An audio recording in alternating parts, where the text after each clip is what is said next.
Court to order, please. Court's back in session. All right, we're back on our trial. I know we're still going through jury instructions. I've got a draft 2 copy that I've prepared just to be able to look at some point. Ms. Shaw, could you hand these to the attorneys, please? To the state, to the defendant. I put the on a separate page. I put the defense of public duty, so we can change different things, but that's just something that we talked about yesterday. We can go through the jury instructions, or do you know if the state's going to have any rebuttal proof if they don't put any extra proof on you? No, Your Honor. Okay. All right. So why don't we do this? Why don't we have our moment hearings, and then we can talk about jury charges if there's no more proof coming. Is that all right with everyone? And I added self-defense and defense of a third person to that jury charge. Everything's still open. Everything's open for discussion. Did the court, I hadn't had a chance to look at it, did the court get my email yesterday on objective reasonableness? I did not. Okay. I looked last night too, and I didn't get it. I'll send, well, then I need to get that to you, and also Ms. Hunter sent a response to our public duty. Right, I just got that today. So we'll discuss it.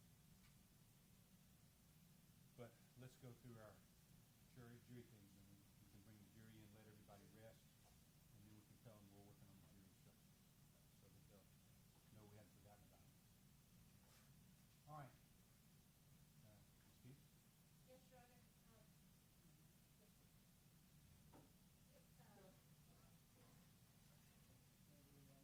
Yes, sir. Come around, please, Mr. Prong.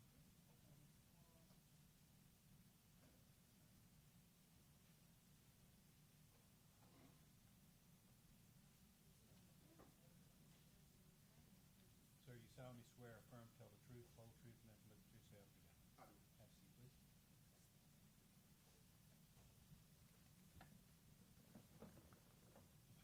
Good morning, Mr. Farm. Good morning.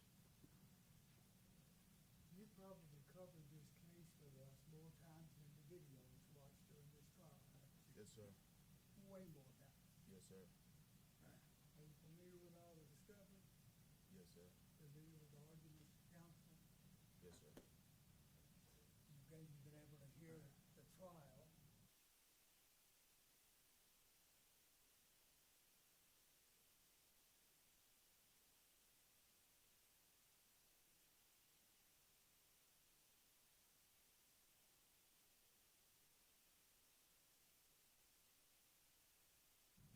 Yes, sir.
Good morning again.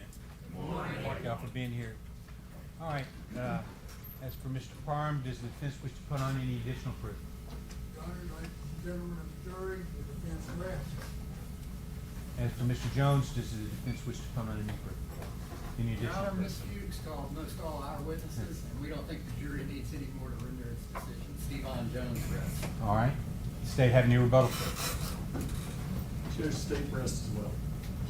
All right, ladies and gentlemen, you've heard all the proof in the case. What we have to do now is, and it may take me a little while, we're going to draw your jury instructions and let the attorneys get ready for closing argument. And then after, I will read you the jury instructions, which may take a while, and then the closing argument. And then if everybody's doing okay, and we finish that today, then we'll let y'all deliberate in the case. But we can't, we're going to have to go through these jury instructions, and there's about 30 pages of them, and the proof in the case, so it's going to take a little while, just to let y'all know. But we'll be working in here, and we'll let you know when we're ready, okay? Until then, even though you've heard all the proof in the case, you still can't discuss the case with yourselves or anybody else. We'll see y'all as soon as we get through, okay? Thank you very much. Ladies and gentlemen, leave your clipboards in your chair, face down, please.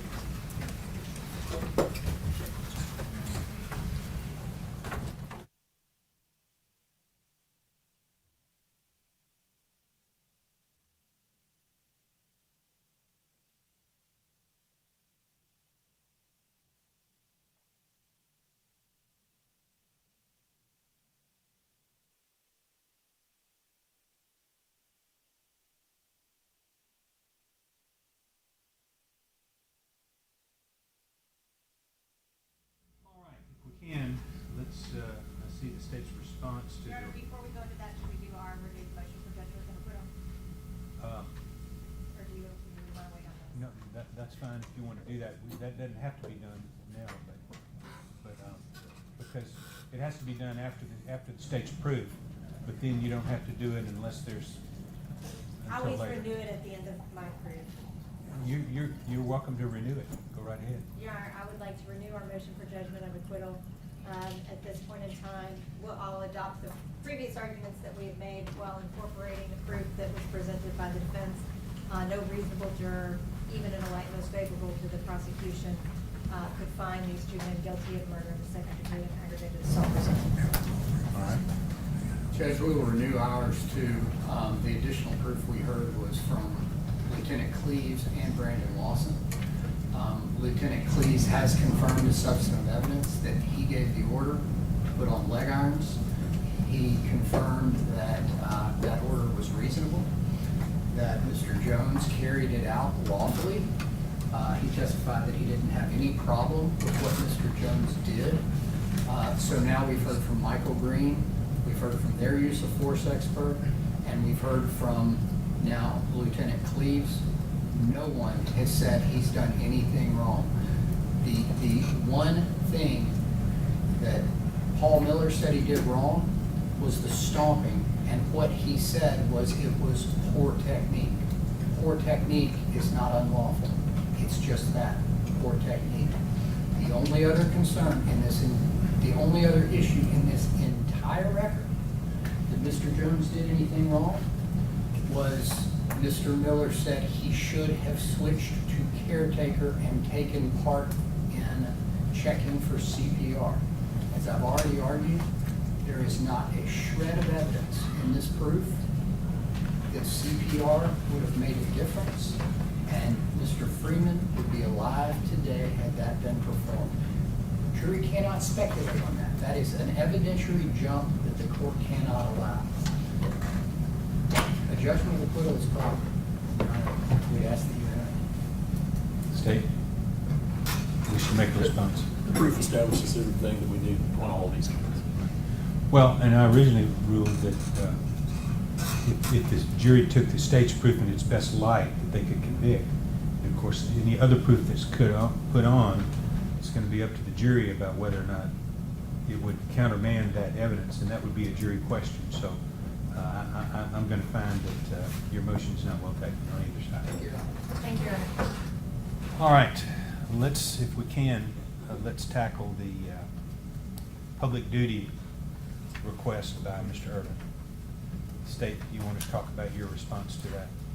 Yes, Your Honor, we'll rely on the written response, but just state that The state is grateful that Your Honor gave us an opportunity to look at that, Yeah, we- so that we could really dig into that statute. Once we dug into that statute, the way that,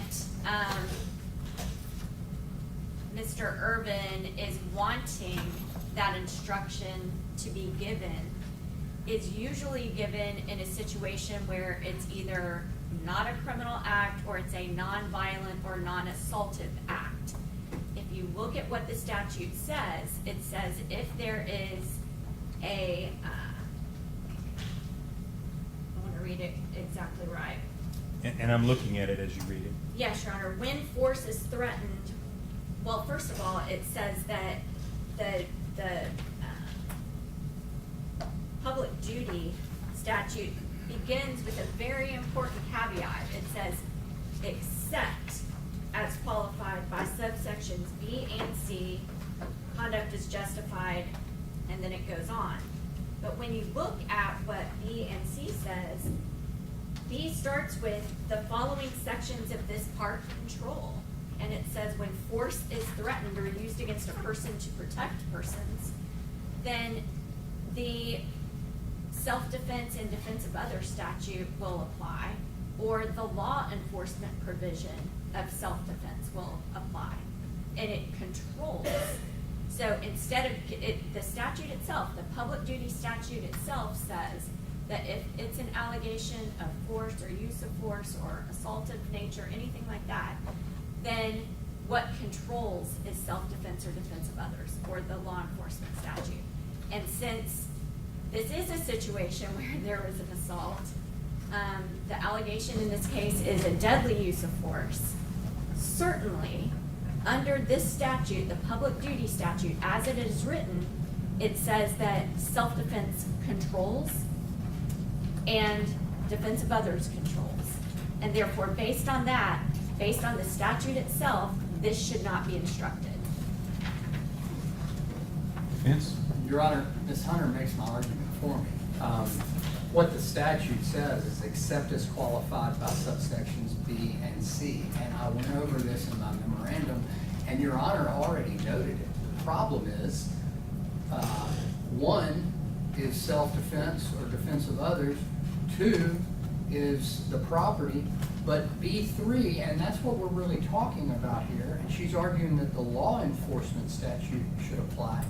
For whatever reason, the law enforcement justification statute carves out jailers. It says that deputy jailers are only law enforcement for purposes of enhancement of a crime. So we can't avail ourselves of that statute. And because we don't fall within one of the three exceptions, public duty has to be charged. And it's raised by the proof.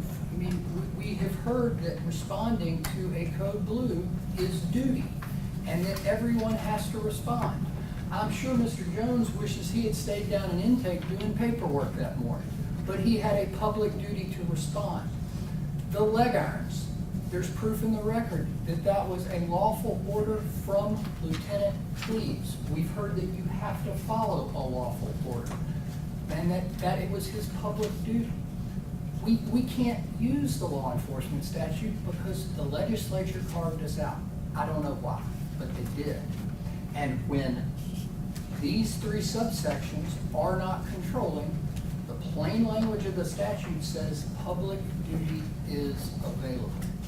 It's raised by the proof, it's available to us, and with all due respect, I submit that the court has to charge it. Yes, ma'am. A couple things, Your Honor. First, when Lieutenant Cleves himself was under oath and testified, he said he never gave an order to anybody, that the defendants may have overheard him say, get the leg irons. That's one. Number two, if this is instructed the way it's proposed to be instructed, it is an absurd result because it would give amnesty to anybody, any sheriff's officer, any sheriff's deputy, in any situation where there is a use of force. That is not what is contemplated by the public duty statute. There would be absolutely no check or balance to a correctional officer who engages in excessive force the way this is proposed. That is why the public duty justification statute says that in situations where it's an assaultive offense, self-defense and defense of other controls. It doesn't say that. This is an independent basis. And that argument that Ms. Hunter just made, that's a legislative issue. That's something she can take up with the legislature. But the court has to follow the laws as written. The legislature, for whatever reason, carved out these deputy jailers as law enforcement. And therefore, public duty is available because it's not specifically excluded by the statute. It can't be any more plain. Well, yeah, my concern when it was first pointed out by the defense was the awkwardness of the wording of the statute to start with. It's no wonder there's no pattern of jury instruction on it because I don't see how it can be used except in really rare cases. But it says that B1, 3911-610 B1, controls. And it says when force is threatened or used against a person to protect persons. That qualifies the public duty exception. And I'm thinking, as ridiculous as this is, as far as the legislative intent, suppose I went down to the clerk's office, to the driver's license bureau, the head of the driver's license bureau, and they asked me to kill someone. You need to kill this person. It's my duty, and I left my gun at home, so you need to kill them. Well, obviously they would exceed their authority, but it would be a defense to me that a public servant told me to do that. In this case, this would be treated, if it were charged, it would be treated as such if the jury found, and I'm not saying they will, but if they found that your two clients, the two defendants, decided they were going to kill this guy, and they were there in the video on top of this guy, and he wasn't moving, and they weren't calling for help, and they were saying, all right, we're going to put the end to this. That there's not a defense that, well, you know, we're jail guards and we're public officials and he's telling me to kill him, so I'm just going to do that because I have this defense. It's awkwardly worded statute, but it clearly says that in B1, when force is threatened or used against a person, that qualifies 3911-610. And it cites 3911-611 through 613, which is the self-defense statute, the defense of a third person statute, and the preventing someone from committing suicide statute. So looking at the statute itself, I would think that that B1 exempts the public duty exception as being a defense in this case. So I'm going to deny the defense motion. I'm going to grant the state's motion or response not to charge that as a defense. But I am going to charge self-defense and defense of a third person. Here's the glaring thought. Yes, sir, I'm sure you can make a record. Law enforcement officers get the benefit of 3911-620. And it says a law enforcement officer, after giving notice of the officer's identity as such, may use or threaten to use force that is reasonably necessary to accomplish the arrest of an individual suspected of a criminal act who resists or flees, notwithstanding subsection A, the officer may use deadly force to, in effect, arrest only if all the other reasonable means. I mean, it goes on and on. We don't get the benefit of that instruction.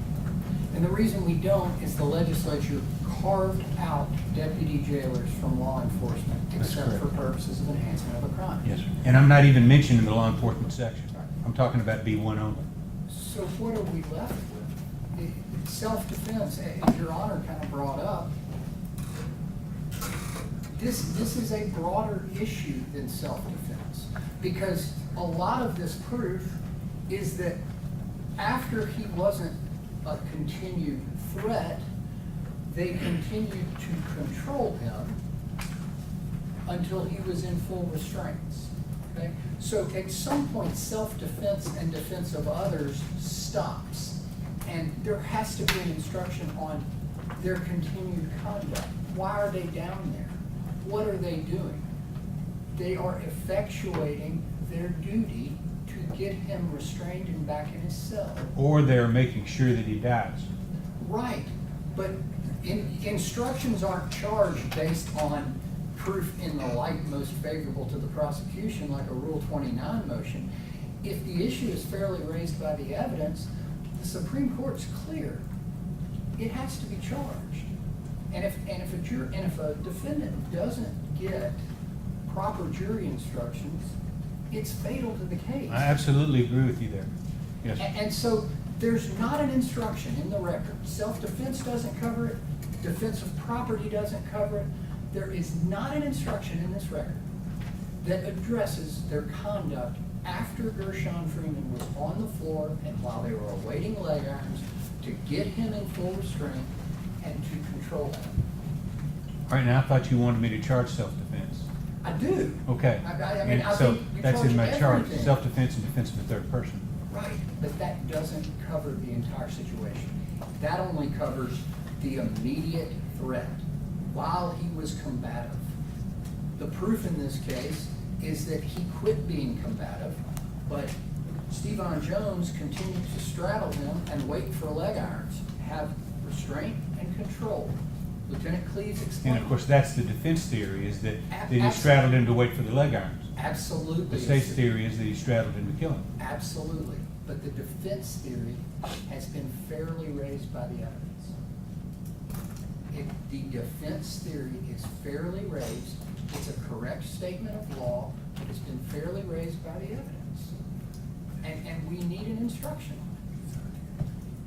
on it. In looking at the statute, I don't think the legislature intended to allow someone to commit a homicide or an attempted homicide or whatever because a civil servant asked them to do that when that force was used. I don't think that's the legislative intent because they said that B1 was qualified the statute. So now I understand what you're saying, but I disagree with the applying B1. I mean, B1 is it's clear in the proof that the jury could find in the proof that these persons knowingly sat on this man and killed him. Now, of course, there's other proof too, That's right. but it's absolutely clear to me that force was used. The question is going to be whether or not it was reasonably used or they had a right to use force. But as far as looking at the statute here on this public policy defense, public duty defense, I just don't think it applies because of the force that was used in this case. And there's not a question in the proof that force was used. It's just a question of whether or not it was, what intent was used. I'm not gonna belabor the point. No, I understand. No, my objection. I'm just making sure I that do y'all make a want- good record on this. I do want to get you the reasonableness instruction I sent Yes, last sir. night. Well, anything else on this? If I may, I would like to join in Mr. Urban's Sure. argument, but also point out that the public duty statute contemplates a circumstance particularly regarding law enforcement officers, which I think all of us would agree that for all intents and purposes, deputy jailers are law enforcement They're officers. absolutely not by statute. That's what I'm saying Right. next. But the Right. legislature has only carved them out as such for the purposes of an enhancement. So the legislature has recognized there is a law enforcement aspect to this. If you had a law enforcement. Not to this, because neither defendant is charged as a victim. In other words, the only time you can consider a deputy jailer as a law enforcement officer is when you're deciding if they're a victim to increase the punishment because it's against the law enforcement. Other Yes. than that, it doesn't apply. Yes. My point is, they have been recognized by that little carve-out as a type of law enforcement. if a law enforcement officer had been the person involved in this case, they would have the benefit, rather than the public duty statute, they would have the benefit of 3911-620, which outlines the use of forces by law enforcement. So this is kind of that duality where, because we are not law enforcement, because it was properly raised by the evidence, and because it can be a separate theory from the self-defense, I think that both of these, both the self-defense and the public duty should be charged. I understand. All right, are we ready to move on? Mr. Irvin? I have nothing to add, Your Honor. No, I mean, as far as the new, what you're So talking I about. sent it yesterday at 3:51. Let me confirm your email. Is Would it you- christopher.craft@shelbycountykn.gov? Yeah, would you get me my computer? It's in my briefcase. Yes. Because I checked last night before I went to bed. So let me see. I'm gonna pull it up. I sent it to you as a Word doc so you could tinker with it. Okay. I Well, can't- thank you for that. We could print it.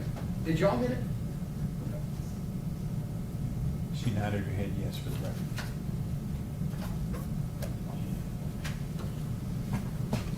Mr. Irvin, I don't want to cut you off. Go ahead. Your Honor, while we're waiting for Your Honor to get a copy of this proposed instruction, based on Your Honor's ruling just now on the public duty, on page 9, the definition of unlawful killing, we'll need to Yes. strike out the. It will be. Thank you, Your Honor. I'll be changing that.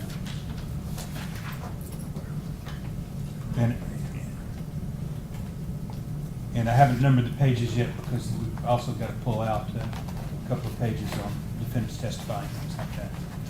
But I'm going to give y'all a new version when we finish it, after we go through it, with the pages numbered, that I'm going to give to the jury.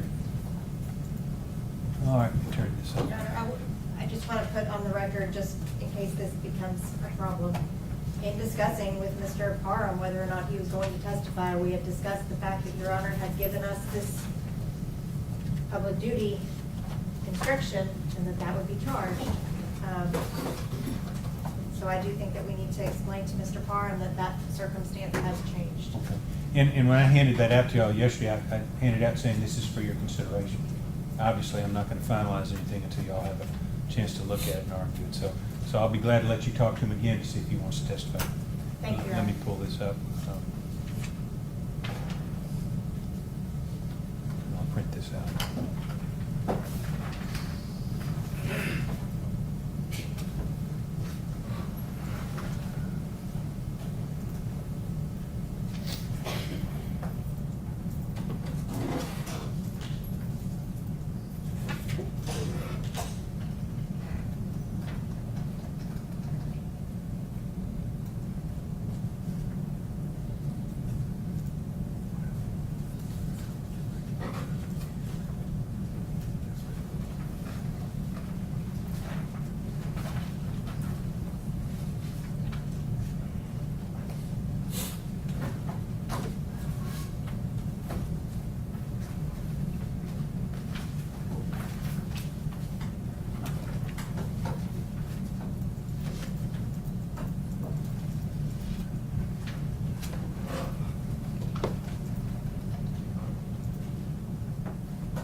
I have received it. Would you hand me what I'm printing out, please?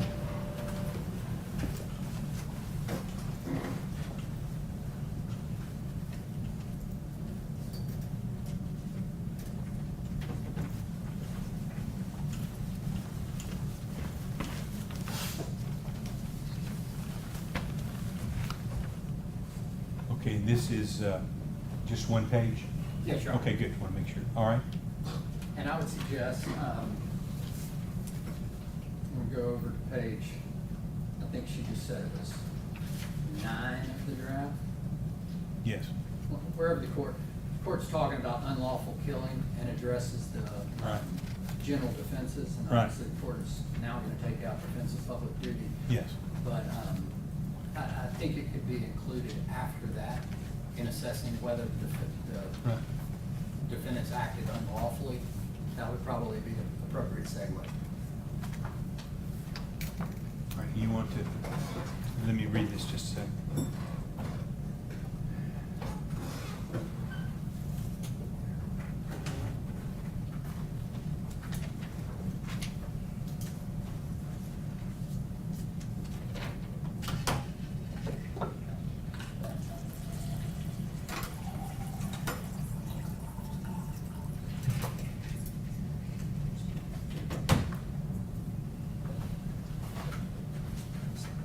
Your Honor, is the state required to elect on the aggravated assault resulting in death? I have not asked them to. I've never had a trial with that charge, so that's a genuine question. If y'all have to elect on the aggravated assault. There was, I mean, the only proof in the trial that would aggravate assault resulting in death would be his injuries when he was in his prone position. Dr. And- Ross testified he could have, the injuries from the fourth floor could have killed him. The injuries from the what? Dr. Ross had said he could have died before ever making it up to the fifth floor. Okay, he ran up the escalator, so I don't understand how he can be dead running up the escalator. Dr. Ross had said that he could have entered an irreversible process on the fourth floor. He said he could have been dying before he ever made it up to the fifth floor. Okay, so you're wanting the state to elect which floor or which action would result in his death? Yes, so I don't want, No, I understand. we're in a situation with this fourth floor and fifth floor. The fourth floor does not largely involve either of our clients, so I don't want anything from the fourth floor being taken into consideration. And that's been part of the problem with this trial. I feel like we've spent half the time trying the jail and trying the fourth floor. Yes. And the fear is that they're gonna get up there and say they all killed them together. Everything that happened on the fourth floor, they're criminally responsible for, even though, Okay. like Mr. Jones didn't even see any of it. He was down in intake doing paperwork. So. I that- think that the defense is asking that the state elect what incident, what assault they're traveling under on that count. Your Honor, it's an alternate theory to the second-degree murder count, and as such, we don't have to elect anything under the law. It is a totality of the circumstances. What happened at the jail, it's up for the jury to decide whether or not there is criminal responsibility to anyone. Well, I guess the question is, which aggravated assault are you traveling under? Is it an aggravated assault that occurred on the fourth floor that resulted in death that these two people are charged with, or is it an aggravated assault occurring on the fifth floor? It is the totality of the circumstances which culminated on the fifth floor. Judge, they cannot be allowed to argue that there is no proof in the record that this man had any knowledge, Pointing to Mr. Jones. pointing to Mr. Jones, had any knowledge or any involvement on the fourth floor. The proof against him is virtually non-existent, and they know it, and now they're gonna get up and say, all these people on the fourth floor beat him with pepper spray cans, and it's the totality of the circumstances? They can't do that. I mean, that is not gonna be what our argument is. We're gonna argue the facts that happened in the case. The aggravated assault causing death is merely an alternate theory that the state is traveling under. Well, but it's a separate count, though. That's correct. Yeah. So the jury should look to what circumstance, I mean, I agree with the defense in this, there are more than one instances of an aggravated assault. So the question is gonna be, which instance of aggravated assault committed by the defendants allegedly are you traveling under? Well, and Your Honor, the jury is gonna be instructed that they have to decide whether or not these two defendants committed an aggravated assault. So, based on the fact that those two defendants are they're making a decision, a separate decision about each of these two defendants. Yes. So, So which act did they commit that was a knowing aggravated assault? Intentional knowing aggravated assault? If y'all want to talk about that.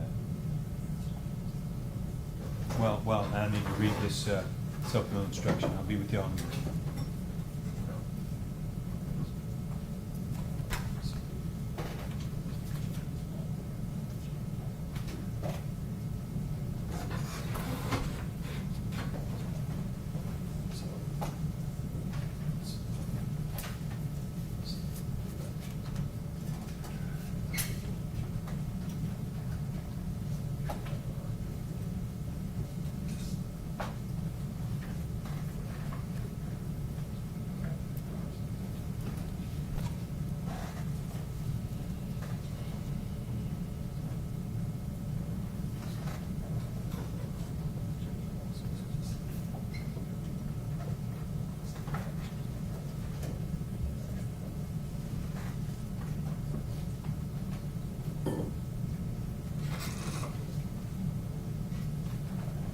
Yes, ma'am. Your Honor, both defendants can be seen on video, and there's been evidence presented in this case about their specific actions on the 4th floor and the 5th floor. So if the state is required to elect as to the aggravated assault, we would say it is the individual, it's the actions of each of these two individual defendants from the 4th floor to the 5th floor. Your Honor, Ms. Hughes. I'm just seeking clarification because nothing that was on the 4th floor would have raised to aggravated assault. There was a one spray, one kick to the arm flank area, and We didn't do anything except hold a pair of handcuffs and back away from it. Your Honor, that's where their involvement began. That's when they became angry about this happening. That's where they decided they were gonna do what they were gonna do when they got up to the 5th floor. So to require us to put everything in a separate little box is frankly unfair to the state when their actions started on the 4th floor, whether it was captured on video or not. So we don't, the state is asking not to be put in a box, to have to choose when their mens rea began, on the 4th floor or the 5th floor. It's a totality of the circumstances. The state cannot try its case in a vacuum. All of it is important. All of it is. I understand the jury can use what happened on the 4th floor to judge their mental states. I guess the question is gonna be the force that was used for the aggravated assault occurred when? That's the issue. If the state could elect for the jury to consider the incident, or, when he was, I don't wanna, I'm just saying, when he was taken down, put in a prone position on the 5th floor, they can obviously consider their mental states and the things that happened before then. The question is gonna be, which aggravated assault they're gonna consider, I guess, that's Judge, Yes. Mr. Parham's actual force starts on the 4th floor when he does the spray and the kick. Mr. Jones's force starts on the 4th floor by his presence and his cuffs and his yes. participating in surrounding. Obviously, that goes on to the 4th floor, and that's where the killing happens. And so it's the state's position that we should not have to elect which portion of their continuum. It's the use of force that they did in the jail on this date. It was a continuing process, I understand what you mean. You know, and so that's why we're trying to make sure we're respectful. No, I understand. As far as answering your Sure, question. And sure. if you reject our position of it, we ought to be able to argue that it's a continuum from their time on the fourth floor through the time on the fifth floor. Then if you make that ruling, then, and tell us, nope, you got to pick one or the other, then we will pick. But until then, our position is it's a continuum and it goes forth and fifth floor. But it's not a continuous event. Like, the one spray, which I've got case law that says spray is not a deadly weapon. There's spray, there's a kick, and then Mr. Parham goes and gets medical help. Mr. Freeman goes upstairs. Later, Mr. Parham is after other officers have already gone up there, then he comes up. It's not a continuing event individually for Mr. Parham or for Mr. Jones. It's a continuing event maybe for Mr. Freeman, but not with our clients individually involved. Well, basically what we have is, in the state's theory, is that we have both of your defendants engaging to some extent with Mr. Freeman, and then having a mindset of being upset, angry. Now, that and- hasn't been in the proof at all. I understand, but circumstantially, I mean, the state is accusing your clients of killing this man, okay? What went on the fourth floor is circumstantial evidence of their mental state when they were on the fifth floor. So I can't exclude part of it. There was not on the fourth floor a different aggravated assault, let's say, where they knocked him down and punched him and beat him up, and then there was a break, and then they went up to the fifth floor, and then had another one. In other words, it was all a continuing process as the victim was running up the escalator. So in thinking about it, I can see where it was a continuing process that I don't think we should exclude part of it. I don't think the state should have to exclude part of that continuing process. I mean, if all of a sudden the next day, you know, after an assault, the next day something happened, or 2 hours later something happened, but this was a continuing process, as we know, since we've seen the video so many times. So I'm not gonna ask the state to allow it. Your Honor, the stuff that happened in the 4J hallway, neither of us were even on the floor for. Yes, ma'am. So to allow the I don't see how the jury would blame your clients for that. They weren't there. well, then the state should not be allowed to argue that they should be able to blame our clients for that. Well, I don't know what they're gonna argue, but they can start blaming from minute one of the engagement of the victim with either one of them. Right, but not before they arrive on this is my concern. We've spent so much time on that fourth floor hallway and how poorly those officers responded and what they did to Mr. Freeman, but Right. we weren't there. We didn't know And about what was going on. We had to the jury respond. knows that. Well, So I can't make this state unelect that. No, but you can instruct the state, especially if you're charging criminal responsibility, making very clear whose actions they can be responsible for. that is critical, Judge, and it's black letter law that neither party is allowed to argue facts not in evidence. To allow them to somehow suggest that everything that happened on the fourth floor, because they put it at issue. I mean, they tried the fourth floor, and it has nothing to do with us.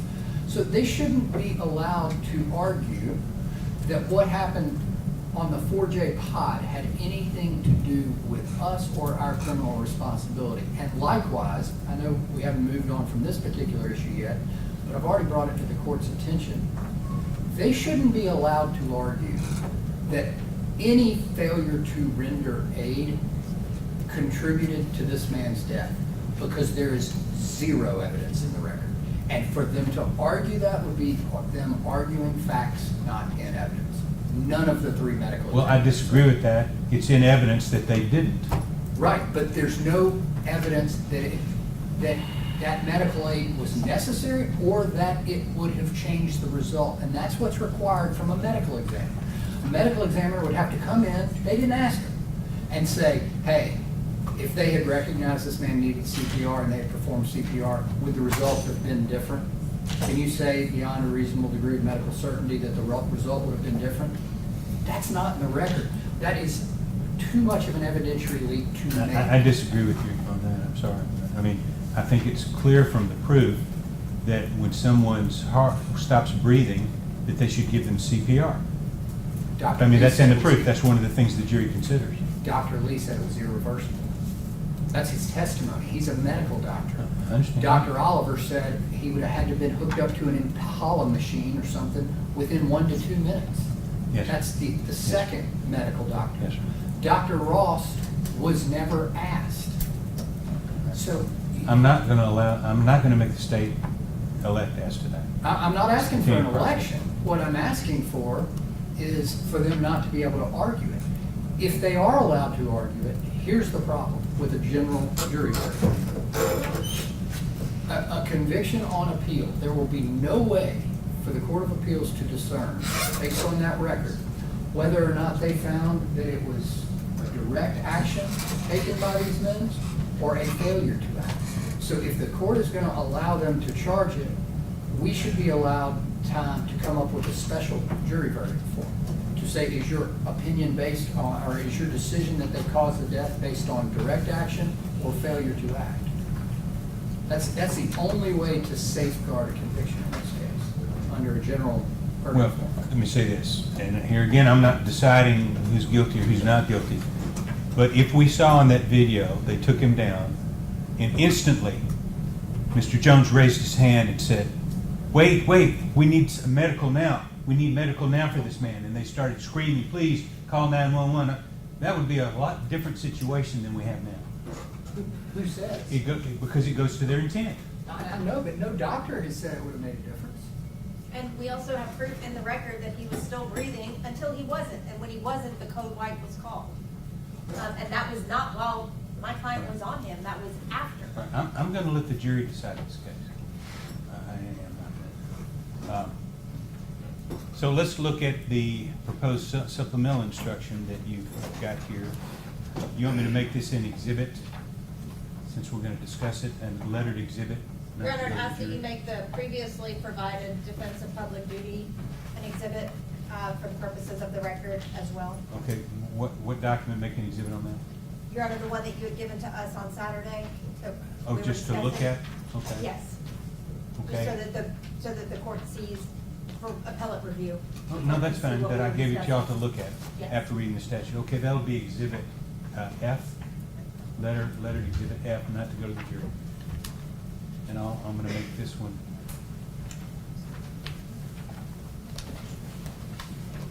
exhibit, that'll be exhibit F. It's a proposed instruction yesterday that I gave them to review.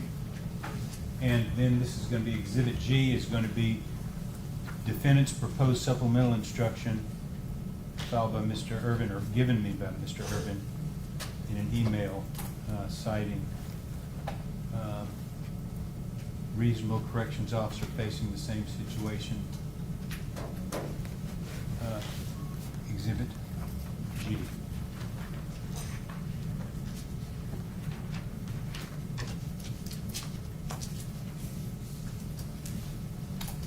All right, you wish to argue this? I've read it. Well, I think it's appropriate. It goes I towards understand. unlawfulness. I just thought you might want to have something to say about it first. Go ahead. I don't even know if there's an objection to it. I have tried my best to, first of all, it's been fairly raised by the evidence. Second, it is a true statement of law, supported by Supreme Court case law.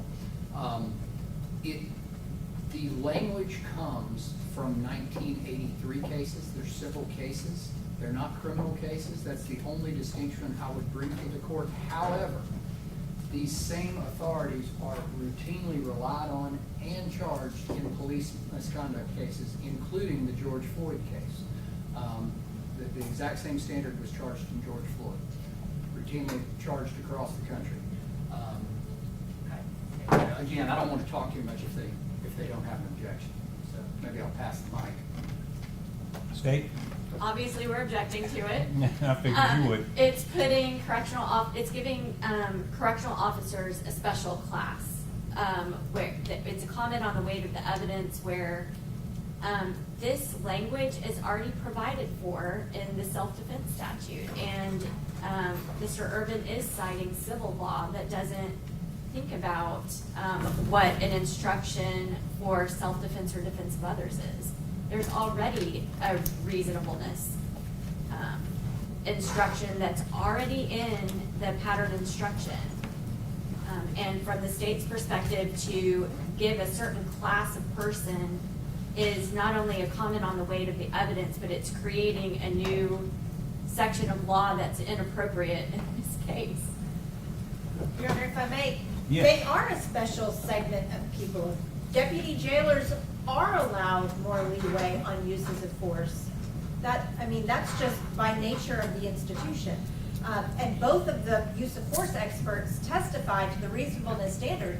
Paul Miller testified to the reasonableness standard and what is used to determine whether excessive force was used, which the state is arguing that legal determination, whether excessive force was used. So it's important for them to know the standard by which that is gauged, which is included in that reasonableness language.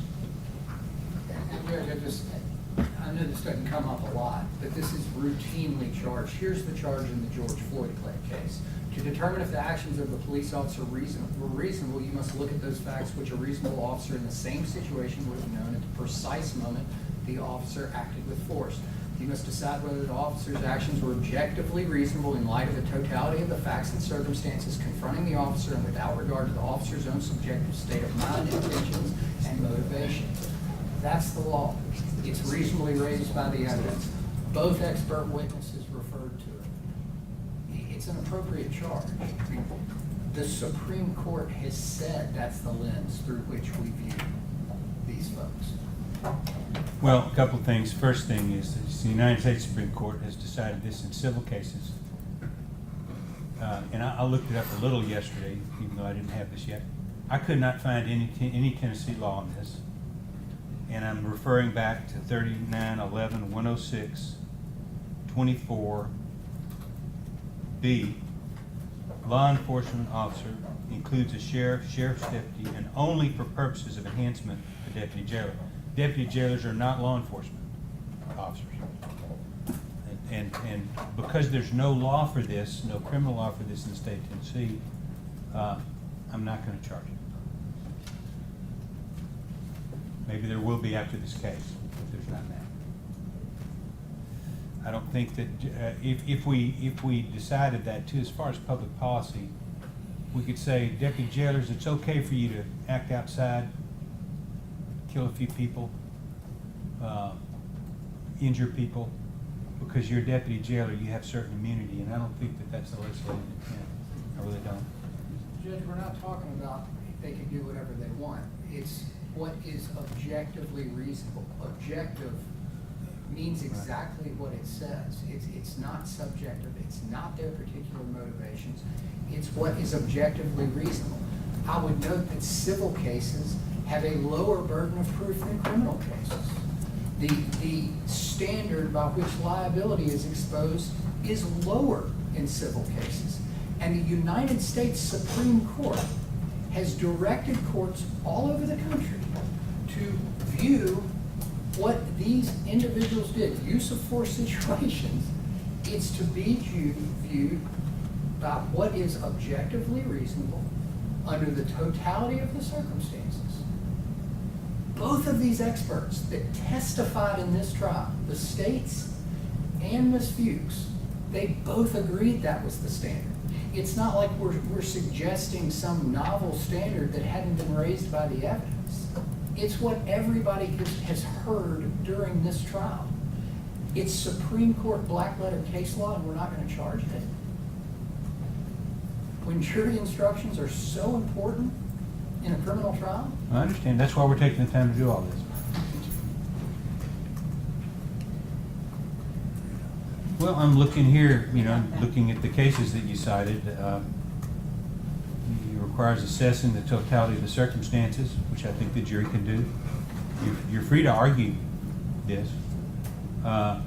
Reasonableness must be judged from the perspective of a reasonable officer on the scene. The jury can do this. but I don't think that I need to basically say, well, we might can cut them some slack because they're deputy jailers. I'm just not sure that that's the law in Tennessee on that. Well, I don't want to keep arguing, I really don't. No, that's okay. We're I want not you to make a asking- record. I used to be a real lawyer. We're not asking the jury to cut them some slack. We're asking the jury to follow Supreme Court case law and what both expert witnesses told them during this trial. And they were welcome to follow what the witnesses told them. They Well, can- and I guess we could just argue everything without any instructions. I mean, we just not even charge self-defense, just argue it. I mean, I didn't think y'all wanted to do that. I The- didn't the originally, defendant- I didn't originally put it in the jury charge. the defendants are entitled to a correct jury charge, to correct Yes. jury instructions. And I would submit this is a correct statement of law. It is fairly raised by the evidence, and it is not otherwise included in the instructions the court has provided. That's the standard in Tennessee. Was it fairly raised by the evidence? Is it a correct statement of law? And is it not otherwise provided for in the instructions? And that the Tennessee Supreme Court has spoken on. Your Honor, we would join in that request. I understand. In citing again from Kingsley in your memo, that the facts should turn on the facts and circumstances of each particular case, which the jury is going to do. They're going to consider the facts in this case. Judge from the perspective of a reasonable officer on the scene, which can be argued, including what the officer knew at the time. There's been testimony to what they knew. Must account for the legitimate interests that stem from the government's need to manage the facility in which the individual is detained, which can be argued. Deferring to policies and practices that in the judgment of jail officials are needed, which, and we've had a bunch of proof of the policies showed to the jury, and not only orally, but in the screen, in the courtroom, and that the things that are needed to preserve internal order and discipline and to maintain institutional security. And the state is saying they violated those agreements. It's going to be up to the jury. So I don't think we need a special charge from a civil United States court opinion that is not approved for criminal cases for deputy jailers who aren't law enforcement officers in Tennessee. But I appreciate your trying, and I want to make sure y'all made a record. Thank you. Now, before you talk to your client again, Ms. Fuchs, can we go through this charge just for a minute? I just want to make sure everybody's got it, and I'm going to pull out a couple of things. Starting with page 1, it says draft 2 on it. Okay, I've got second-degree murder, and then we've got facilitation of second-degree murder, voluntary manslaughter, facilitation of voluntary manslaughter, reckless homicide, and criminally negligent homicide. Any objection to these lessers or any extra lessers you want to put in?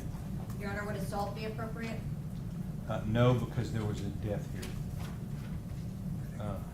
But, I mean, if they found his conduct was not responsible for the death, then it could fall all the way down to, I mean, that's just taking away the death element.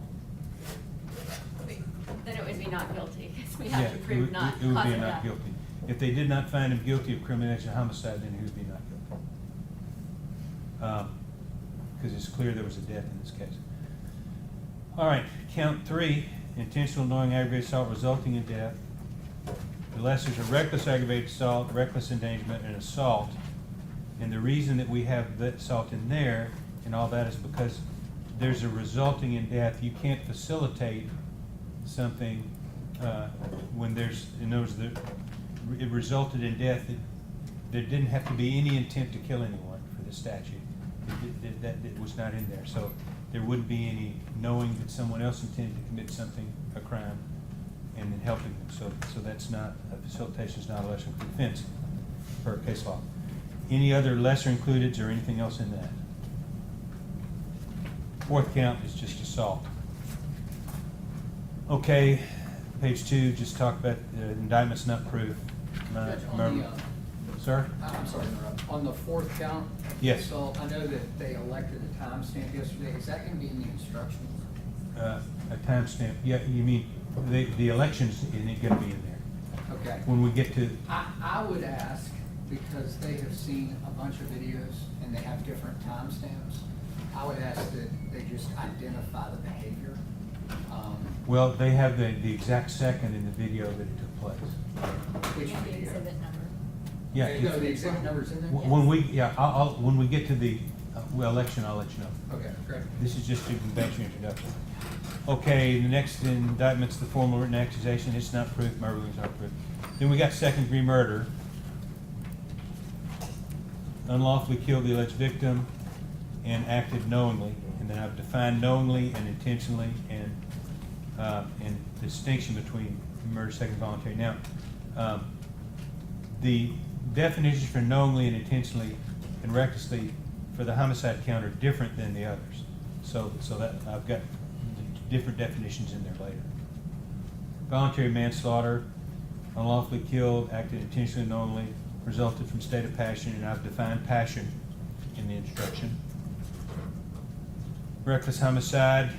Your Honor, I just, would yes. it be better to include that unlawfully instruction up with the second-degree murder? I'm gonna have a special page for that. I know, but it's after all of the others, and I wanna make sure that it's clear as if, you know, we've got the knowingly, the intentionally. I mean, would it be possible to just include the unlawfully there as well? We could include it in all 5 instructions, but. I would be okay with that. I wanna make sure that they know that it applies everywhere that it says unlawfully. Well, I'm sure that, and I've added unlawfully to reckless homicide and criminal negligence homicide, which is not in the pattern instruction. But, I mean, I'm sure y'all are gonna argue that. I mean, they're gonna, Yes, Your Honor. there's a page on that, so. I just wanna make sure that when they're back there and they're looking at it, they understand that that page applies to these other pages. And that's, Right. I think that that's important when they're looking at these very complicated legal theories, that they are as cookies on the bottom shelf as they can be and as clear as they can And be. they will hear it when I read it and follow along with it. And then y'all can stress that in your closing arguments if you want. But if I would just put it in the murder, then I'd need to put it in all of them, because if they go to a lesser included offense, they might say, well, that unlawfully only applies to murder, that definition. Also, I was just reminded, for the purposes of the record, between the second degree and the voluntary manslaughter, there was that denial of cert from Sotomayor Right. on Landon Black. Right. Where the Supreme Court of the United States has basically told the Supreme Court of Tennessee to fix our jury instructions, because That was in a dissenting opinion. it was a denial of cert. Right. Right. So, But, and then we have cases that say that if you put it in both charges, it's okay. okay, I just wanted to, for the record, make sure Right. that I understand. I put that out there. That's right. And the recklessly definition in reckless homicide is different than the reckless definition later in other things. Criminally negligent homicide, same thing. And then, that's the pattern instruction. Then I've got unlawful killing. Criminal homicide is the unlawful killing of another person. A killing is unlawful if it's committed without legal justification, without having been committed in self-defense or defense of another, and I'm gonna take out defense of public duty.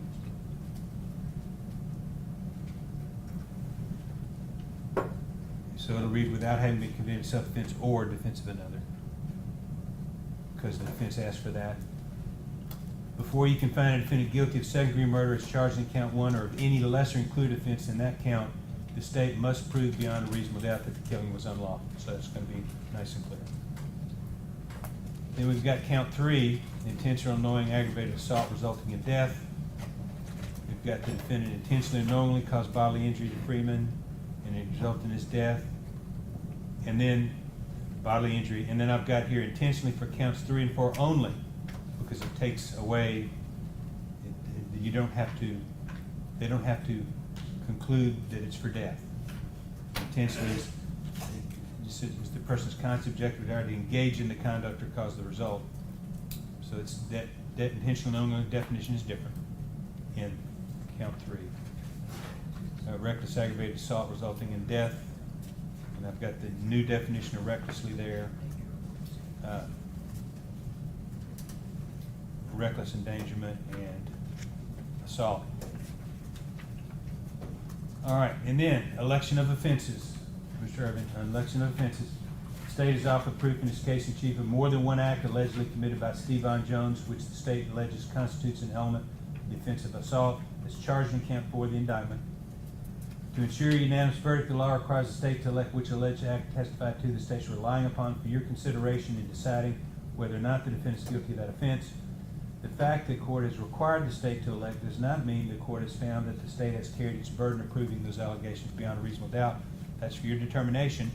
Then we have count 4. In count 4, the state is elected to submit for your consideration the alleged act of assault as shown by Stevan Jones's conduct on the 5th floor of the Shelby County Jail at the 5-minute and 35-second mark, as reflected in Trial Exhibit 12. And I'm assuming that in your closing argument, you're going to show that exhibit so the jury can, you're going to show that spot so the jury can know what happened then. Otherwise, they might be in the back asking for thumb drives and stuff like that. Members of the jury, to consider only this alleged act in deciding whether or not the defendant's been proven guilty beyond a reasonable doubt. So that's, Mr. Irvin, that's going to be the election. Okay. And then I've got the elements of assault. All right, we've got criminal responsibility for conduct of another. We've got facilitation with the new definitions of knowingly and intentionally. Intent. Self-defense. Defining violence and serious bodily injury and bodily injury again. To convict a defendant, the state must prove beyond a reasonable doubt the defendant did not act in self-defense. And then defense of third person. And then we're going to take out defense of public duty. Cause of death. These are the same as the ones I gave you. Identity. We've got the short form identity. Direct and circumstantial evidence. Presumption of innocence. Verdict. I'm sure y'all need presumption of innocence in the charge. We're going to put that in. Your Honor, on the criminal responsibility charge, Yes. is there a way to make clear that the criminal responsibility aspect is applied to each other and not to what happened on the 4th floor? I would join in that. I mean, that's the biggest problem we have. State?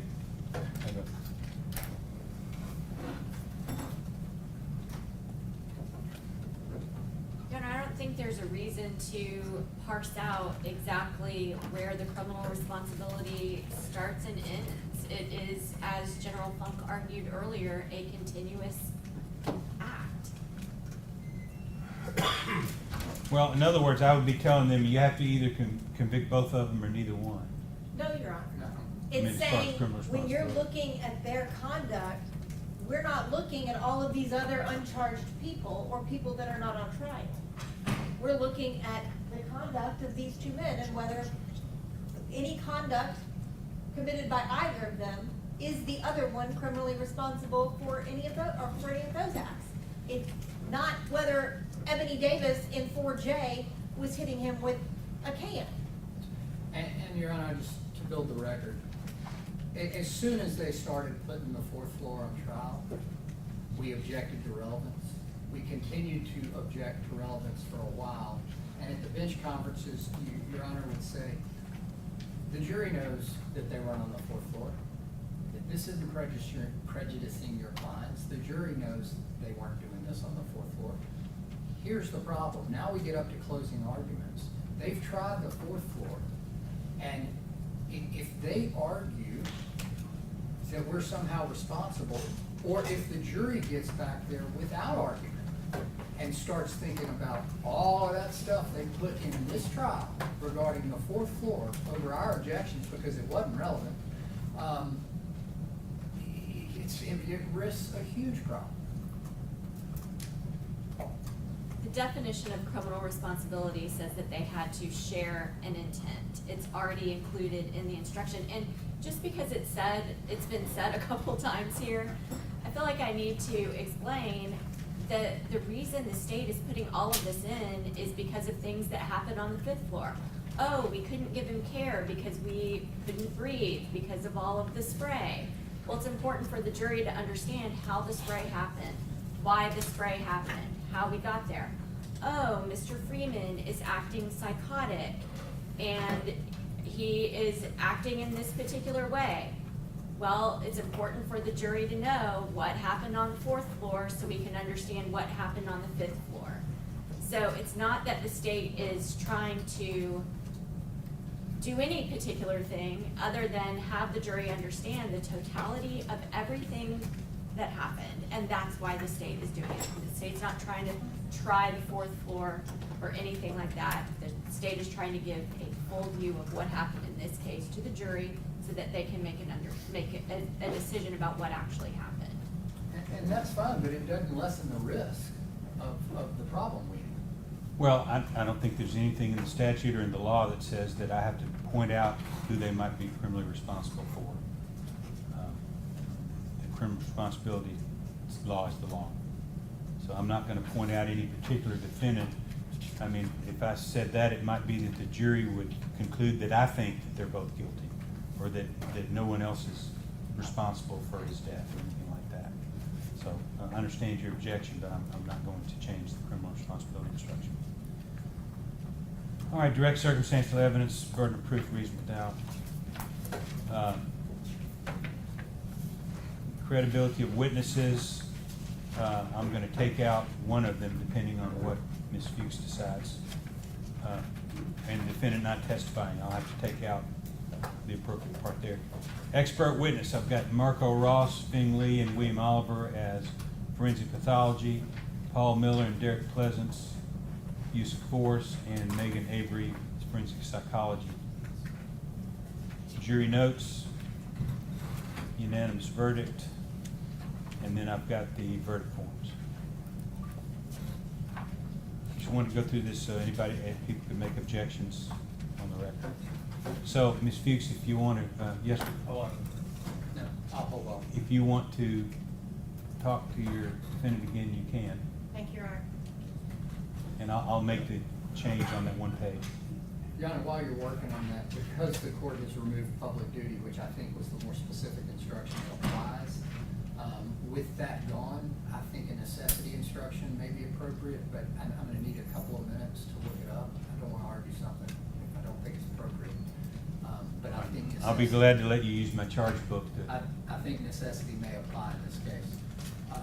One other thing, I don't know if the court will recall, I reserved making a Rule 29 judgment of acquittal motion on count 4, because they hadn't elected yet. They have elected now.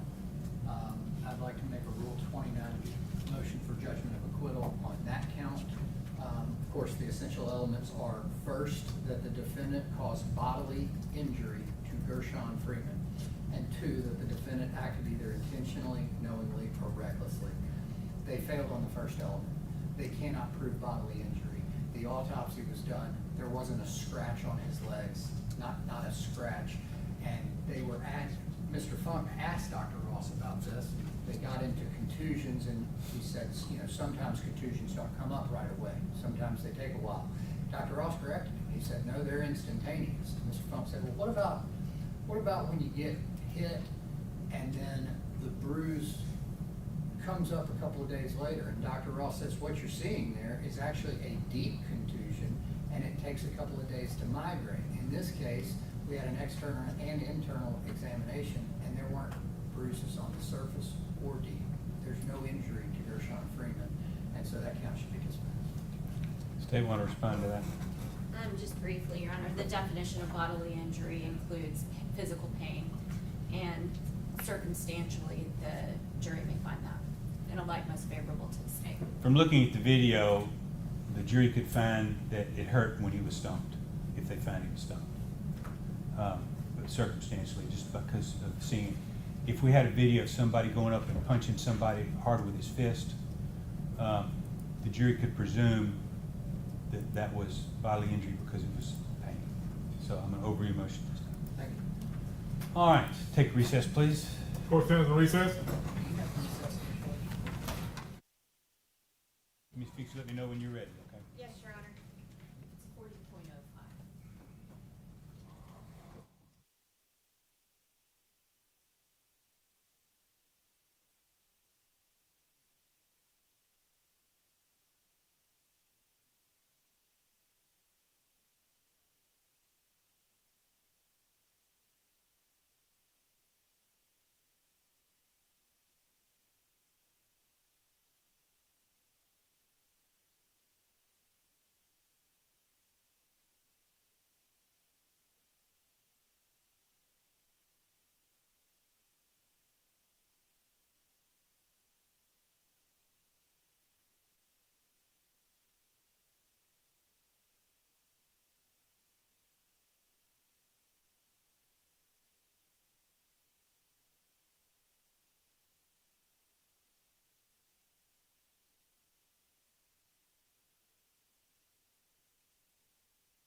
charge, that the defendant reasonably believed the conduct was immediately necessary to avoid imminent harm, and the desirability and urgency of avoiding the harm clearly outweighed, according to ordinary standards of reasonableness, the harm sought to be prevented by the law prescribing the conduct. Yes. Your Honor, I would submit that the facts in this case have shown that Mr. Parr and Mr. Jones acted in a way that was reasonably required under the circumstances in order to, it was immediately necessary to avoid any further disruption by Mr. Freeman, requiring them to continue to subdue him until all of the necessary restraints and equipment required by the Sheriff's Department was available. And that it would be a jury question as to whether or not necessity existed. I would note that the courts have said that it is the trial court's duty to give the correct and complete charge, and the defendant in a criminal case has the right to have every issue of fact fairly raised by the evidence and material to the defense submitted to the jury upon proper instructions. So not just looking at the state's case, but also looking at the defense's case, that necessity would be appropriate under the circumstances. All right.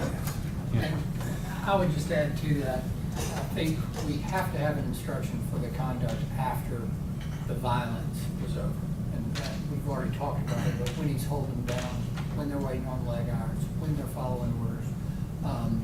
Of course, we don't get the law enforcement instruction because we're not law enforcement. We don't get the public duty instruction. There's no objectively reasonable instruction. We have to have an instruction on those facts that are raised by the evidence. If they're a correct statement of law, and they are a correct statement. State? Mr. Judge, I'm going to read from the Sentencing Commission comment. This section codifies the common law defense of necessity, excuses criminal liability in those exceedingly rare situations where criminal activity is an objectively reasonable response to an extreme situation. And then the Sentencing Commission gives this example. For example, the necessity defense would bar a trespass conviction for a hiker stranded in a snowstorm who spends the night in a vacant cabin rather than risking death sleeping in the open. And then the Sentencing Commission goes on to say,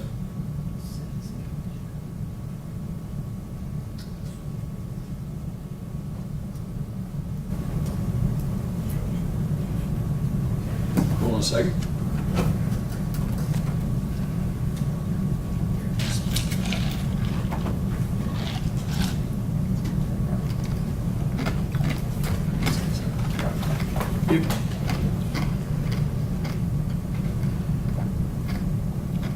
If the defendant is alleging self-defense when only the defendant's life was threatened and the defendant is charged with an intentional or knowing homicide, it's charged with a knowing homicide. The judge should charge self-defense if fairly raised by the proof, but usually should not charge the defense of necessity as, quote, and they're quoting from Hendricks versus State, quote, assuming that death is the maximum harm that an individual can suffer, the harm resulting from a homicide can never be less than the harm sought to be avoided by a defendant. And so that would exclude necessity in a self-defense case where there's a knowing homicide. Your Honor, I would just note the language that Mr. Funk just read said, provided that only the defendant's life was threatened. And this does also include defense of others. So I think that when you have both of those circumstances, the defense of necessity is still appropriate to be charged. Well, looking at the necessity instruction, that would have to find the desirability, urgency of avoiding the harm clearly outweighed, according to ordinary standards of reasonableness, the harm sought to be prevented. And then ordinary standards of reasonableness is defined as the care an ordinary, reasonable, prudent person would have taken under the same or similar circumstances. In here, in this case, which is an unusual fact situation, but the jury could find that it wasn't a knowing killing, but it was, for instance, a reckless homicide. The defendant may have gotten on top of the defendant, of the victim, I mean, or put pressure on the defendant, or knee on the chest of the defendant because of, for instance, the attack on the testicles that was part of the proof that was mentioned. So I could see where a jury could find, not that they intentionally killed someone, but the jury could find that they pushed or pressed on the victim because he was not behaving himself, to stop that, and that would be something that an ordinary, reasonable, prudent person would take, and that it resulted in his death. Also looking at count 3, the aggravated assault, which resulted in death. So under the circumstances, I think the defense of necessity would be good, and of course I denied the defense motion on the other reasonable stuff, but this charge also has ordinary standards of reasonableness, so the jury could decide that. So I'm going to add the defense of necessity, and of course it could be argued that it wasn't necessary, but it could be argued that it was necessary and it resulted in the person's death, even though it wasn't a premeditated murder or anything like that. He's not charged with that. So I'm gonna add this, and I'm gonna put necessity in there in the definition of the page that says, that talks about unlawful killing.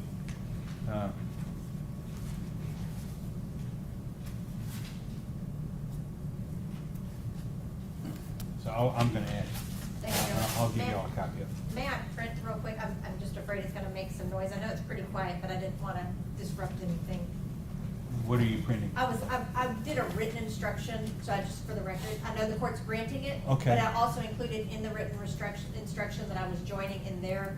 Okay, no, that's fine. was- It's something to Yes. file. Okay, no, that's fine. Thank you. All right. Anything else about the instructions before I print them out? Judge, I understand your ruling, Yeah. accept your ruling, don't want to continue to argue about it. No, that's fine. But- You can make a record, though. But I'd just like to make a record that we've checked it. Yeah, absolutely, Thank you. absolutely. All right. I'll be back in 3 or 4 minutes. Take recess, please. Court stands on recess.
Everybody okay?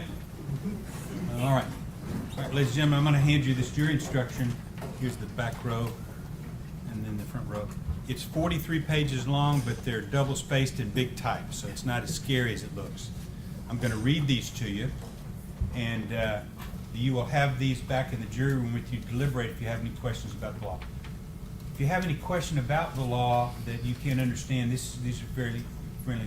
You can write down whoever your four-person, four-woman, or four-person is, can write a question and sign it and send it in to us, and I can try to answer questions of the law. I cannot answer questions about facts.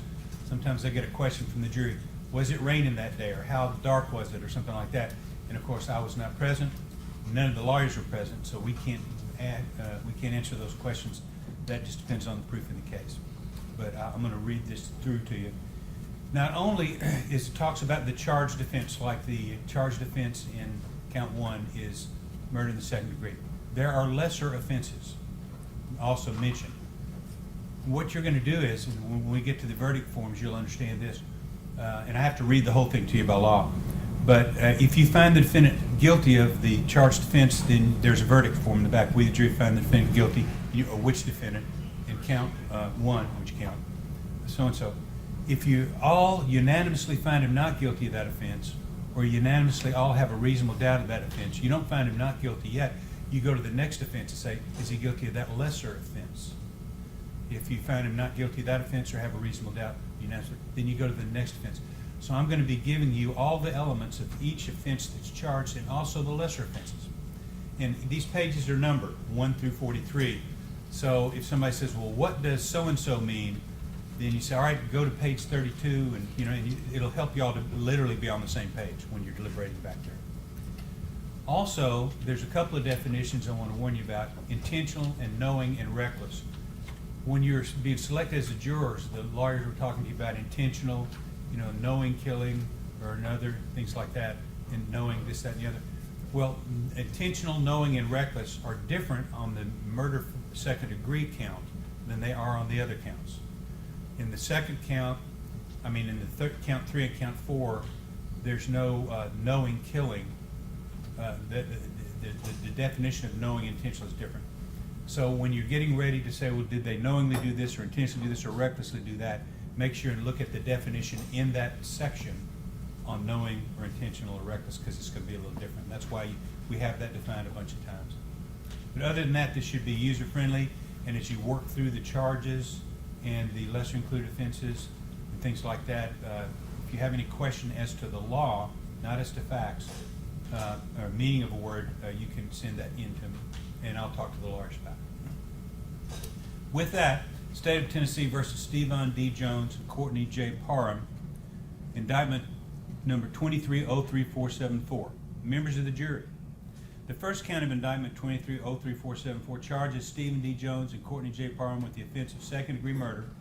Embraced and included in this offense are the lesser offenses of facilitation of second-degree murder, voluntary manslaughter, facilitation of voluntary manslaughter, reckless homicide, and criminally negligent homicide. The third count of this indictment charges Stephen D. Jones and Courtney J. Parham with the offense of intentional or knowing aggravated assault resulting in death. Embraced and included in this offense are the lesser offenses of reckless aggravated assault resulting in death, reckless endangerment, and assault. The fourth count of this indictment charges Stephen Jones with the offense of assault. There are 4 counts in this indictment. You are only to consider counts 1, 3, and 4. You are to treat each count as separate and distinct cases at all times. The law makes it the duty of the court to give to charge to the jury the law relative to the case on trial, and the duty of the jury to carefully consider all the evidence delivered to them in the trial, and under the law given them by the court, render their verdict with absolute impartiality.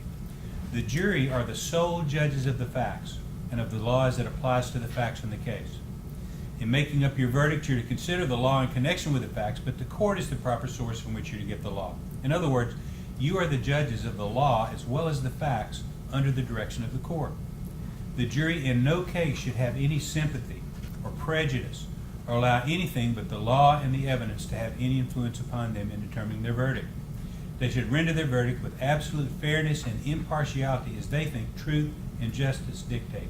Every fact and circumstance in the case you may consider in arriving at your verdict. The indictment in this case is the formal written accusation charging the defendants with a crime. It's not evidence against either defendant and doesn't create any inference of guilt.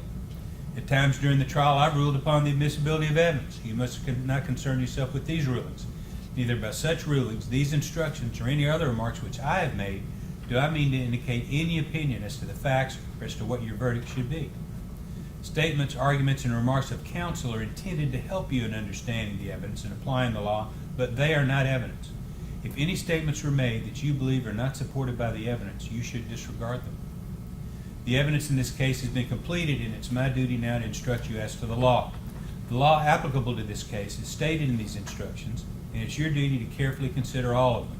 The order in which these instructions are given is not an indication of their relative importance. You shouldn't single out one or more of them to the exclusion of another or others, but you consider each one in the light of and in harmony with the others. The court will now explain the law applicable to the charged and included offenses in count 1 of this indictment. Second-degree murder. Any person who commits second-degree murder is guilty of a crime. If you find a defendant guilty of this offense, the state must have proven beyond a reasonable doubt the existence of the following essential elements. 1, that the defendant unlawfully killed the alleged victim, and 2, that the defendant acted knowingly. Knowingly means that a person acts with an awareness that his conduct is reasonably certain to cause the death of the alleged victim. The requirement of knowingly is also established if it's shown the defendant acted intentionally. Intentionally means that a person acts intentionally when it's the person's conscious objective or desire to cause the death of the alleged victim. The distinction between voluntary manslaughter and second-degree murder is that voluntary manslaughter requires that the killing result from a state of passion produced by adequate provocation from the alleged victim, sufficient to lead a reasonable person to act in an irrational manner. Voluntary manslaughter. Any person who commits voluntary manslaughter is guilty of a crime. If you find a defendant guilty of this offense, the state must have proven beyond a reasonable doubt the existence of the following essential elements. 1, that the defendant unlawfully killed the alleged victim, and 2, that the defendant acted intentionally or knowingly, and 3, that the killing resulted from a state of passion produced by adequate provocation from the alleged victim, sufficient to lead a reasonable person to act in an irrational manner. The distinction between voluntary manslaughter and second-degree murder is that voluntary manslaughter requires that the killing result from a state of passion produced by adequate provocation from the alleged victim, sufficient to lead a reasonable person to act in an irrational manner. Passion means any of the human emotions known as anger, rage, sudden resentment, terror, or similar emotions, which renders the mind incapable of cool reflection. Intentionally and knowingly have been previously defined in the second-degree murder instruction. Reckless homicide. Any person who commits the offense of reckless homicide is guilty of a crime. If you find a defendant guilty of this offense, the state must have proven beyond a reasonable doubt the existence of the following essential elements. 1, that the defendant unlawfully killed the alleged victim, and 2, that the defendant acted recklessly. Recklessly means that a person acts recklessly when the person is aware of but consciously disregards a substantial and unjustifiable risk that the alleged victim will be killed. The risk must be of such a nature and degree that its disregard constitutes a gross deviation from the standard of care that an ordinary person would exercise under all the circumstances as viewed from the accused person's standpoint. The requirement of recklessly is also established if it's shown the defendant acted intentionally or knowingly. Intentionally and knowingly have been previously defined in the second-degree murder instructions. Criminally negligent homicide. Any person who commits criminally negligent homicide is guilty of a crime. For you to find a defendant guilty of this offense, the state must have proven beyond a reasonable doubt the existence of the following essential elements. 1, that the defendant's conduct resulted in the unlawful death of the alleged victim, and 2, that the defendant acted with criminal negligence. Criminal negligence means that a person acts with criminal negligence when the person ought to be aware of a substantial and unjustifiable risk that the alleged victim will be killed. The risk must be of such a nature and degree that the failure to perceive it constitutes a gross deviation from the standard of care that an ordinary person would exercise under all the circumstances as viewed from the accused person's standpoint. The requirement of criminal negligence is also established if it's shown the defendant acted intentionally, knowingly, or recklessly. If you find beyond a reasonable doubt the defendant was criminally negligent, you must also find that the death of the alleged victim was the proximate result of the defendant's criminal negligence. The defendant's actions need not be the sole or immediate cause of death. If you find the direct cause of death was an act of a third party before you can convict the defendant, you must also find beyond a reasonable doubt that the act of the third party causing the death was a natural and probable result of the defendant's criminal negligence. Intentionally, knowingly, and recklessly have been previously defined in these instructions. Unlawful killing. Criminal homicide is the unlawful killing of another person. A killing is unlawful if it's committed without legal justification, without having been committed in self-defense, defense of another, or in defense of necessity. Before you can find a defendant guilty of second-degree murder as charged in count 1, or of any lesser included offense in that count, the state must prove beyond a reasonable doubt that the killing was unlawful.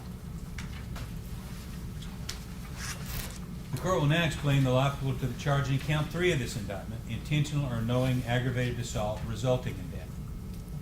Any person who commits the offense of intentional or knowing aggravated assault is guilty of a crime.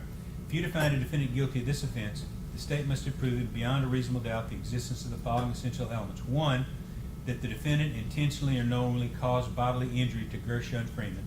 And 2, that the act resulted in the death of Gershun Freeman. Bodily injury includes a cut, abrasion, bruise, burn, or disfigurement, and physical pain or temporary illness or impairment of the function of a bodily member, organ, or mental faculty. Intentionally, for counts 3 and 4 only, means that a person acts intentionally with respect to the nature of the conduct or to a result of the conduct when it's the person's conscious objective or desire to engage in the conduct or cause the result. Knowingly, for counts 3 and 4 only, means that a person acts knowingly with respect to the conduct or the circumstances surrounding the conduct when the person is aware of the nature of the conduct or that the circumstances exist. A person acts knowingly with respect to a result of the person's conduct when the person is aware that the conduct is reasonably certain to cause the result. Reckless aggravated assault resulting in death. Any person who commits the offense of reckless aggravated assault resulting in death is guilty of a crime. For you to find a defendant guilty of this offense, the state must have proven beyond a reasonable doubt the existence of the following essential elements. 1, that the defendant recklessly caused bodily injury to Gershun Freeman. And 2, that the act resulted in the death of Gershun Freeman. Recklessly means that a person acts recklessly with respect to circumstances surrounding the conduct or the result of the conduct when the person is aware of but consciously disregards the substantial and unjustifiable risk that the circumstances exist or the result will occur. The risk must be of such a nature and degree that its disregard constitutes a gross deviation from the standard of care that an ordinary person would exercise under all the circumstances as viewed from the accused person's standard. Reckless endangerment. Any person who commits the offense of reckless endangerment is guilty of a crime. For you to find a defendant guilty of this offense, the state must have proven beyond a reasonable doubt the existence of the following essential elements. 1, that the defendant engaged in conduct which placed or might have placed Gershun Freeman in imminent danger of death. And 2, that the defendant acted recklessly. Recklessly has been previously defined in reckless aggravated assault resulting in death instructions. Assault. Any person who commits an assault upon another is guilty of a crime. For you to find the defendant guilty of this offense, the state must have proven beyond a reasonable doubt the existence of the following essential elements. 1, that the defendant caused bodily injury to Gershun Freeman. And 2, that the defendant acted either intentionally, knowingly, or recklessly. Bodily injury, intentionally, knowingly, and recklessly have been previously defined in the instructions for count 3. Election of offenses. The state has offered proof in its case in chief of more than one act allegedly committed by Stevan Jones, which the state alleges constitutes an element of the offense of assault as charged in count 4 of the indictment. To ensure a unanimous verdict, the law requires the state to elect which alleged act testified to the state is relying upon for your consideration in deciding whether or not the defendant is guilty of that offense. The fact that the court has required the state to elect does not mean that the court has found that the state has carried its burden of proving those allegations beyond a reasonable doubt. That's for your determination. Count 4.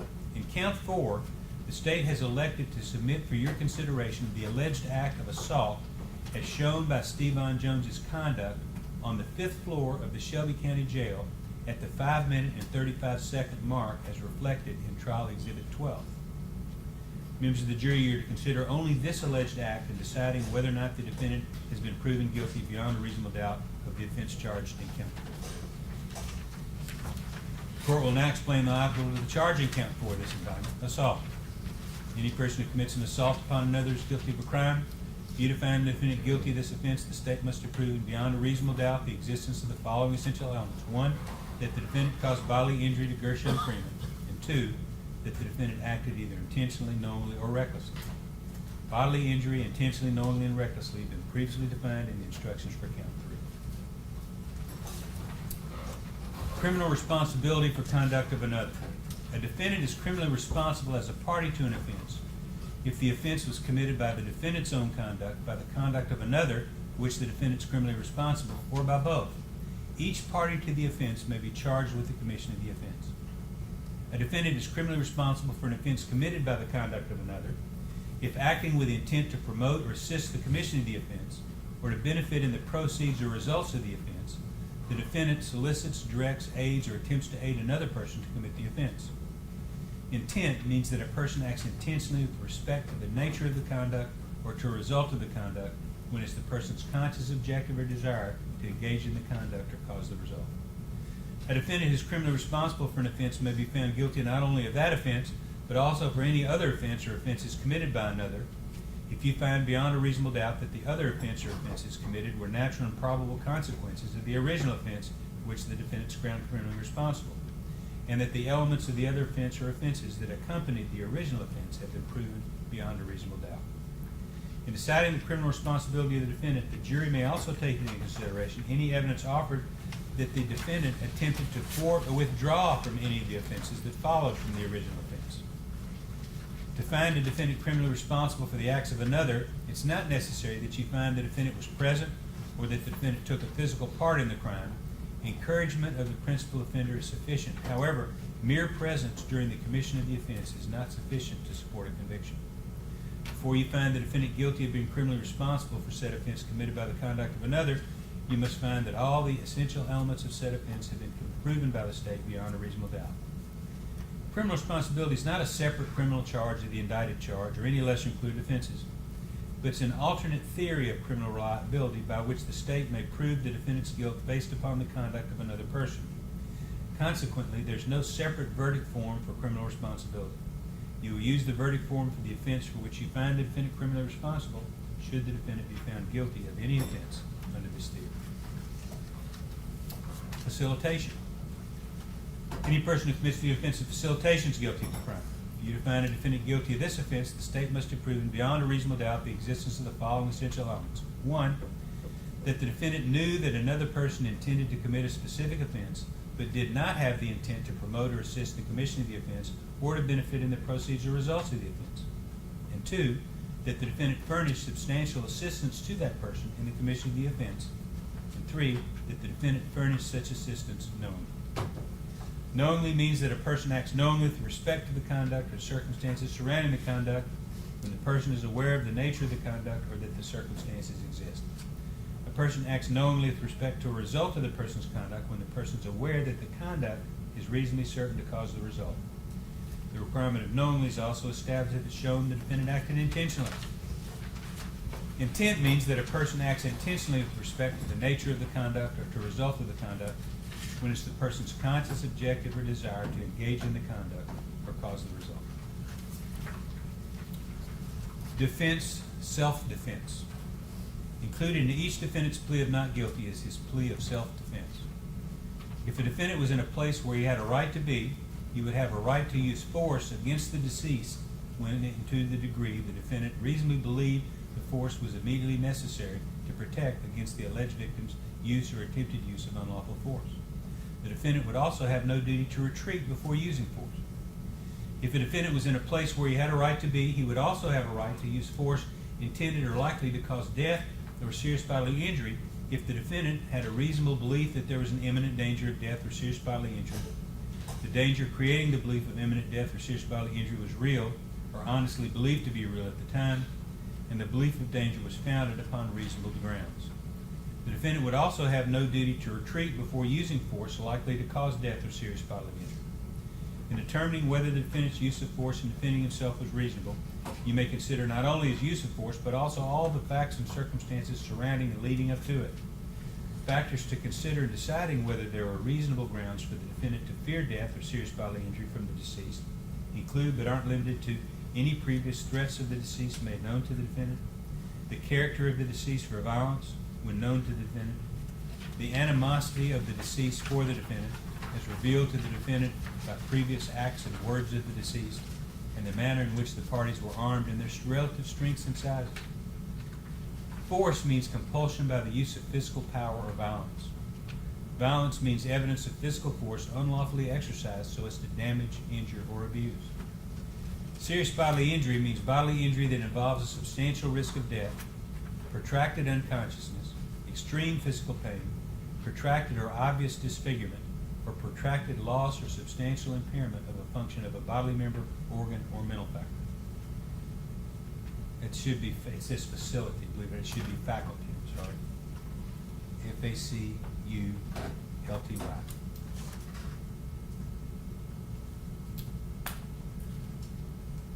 Bodily injury includes a cut, abrasion, bruise, burn, or disfigurement, and physical pain or temporary illness or impairment of the function of a bodily member, organ, or mental faculty.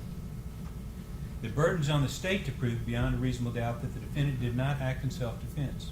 To convict a defendant, the state must prove beyond a reasonable doubt that the defendant did not act in self-defense. If from all the facts and circumstances you find a defendant acted in self-defense, or if you have a reasonable doubt as to whether the defendant acted in self-defense, you must find that defendant not guilty. Defense of third person. Included in each defendant's plea of not guilty is his plea of defense of a third person.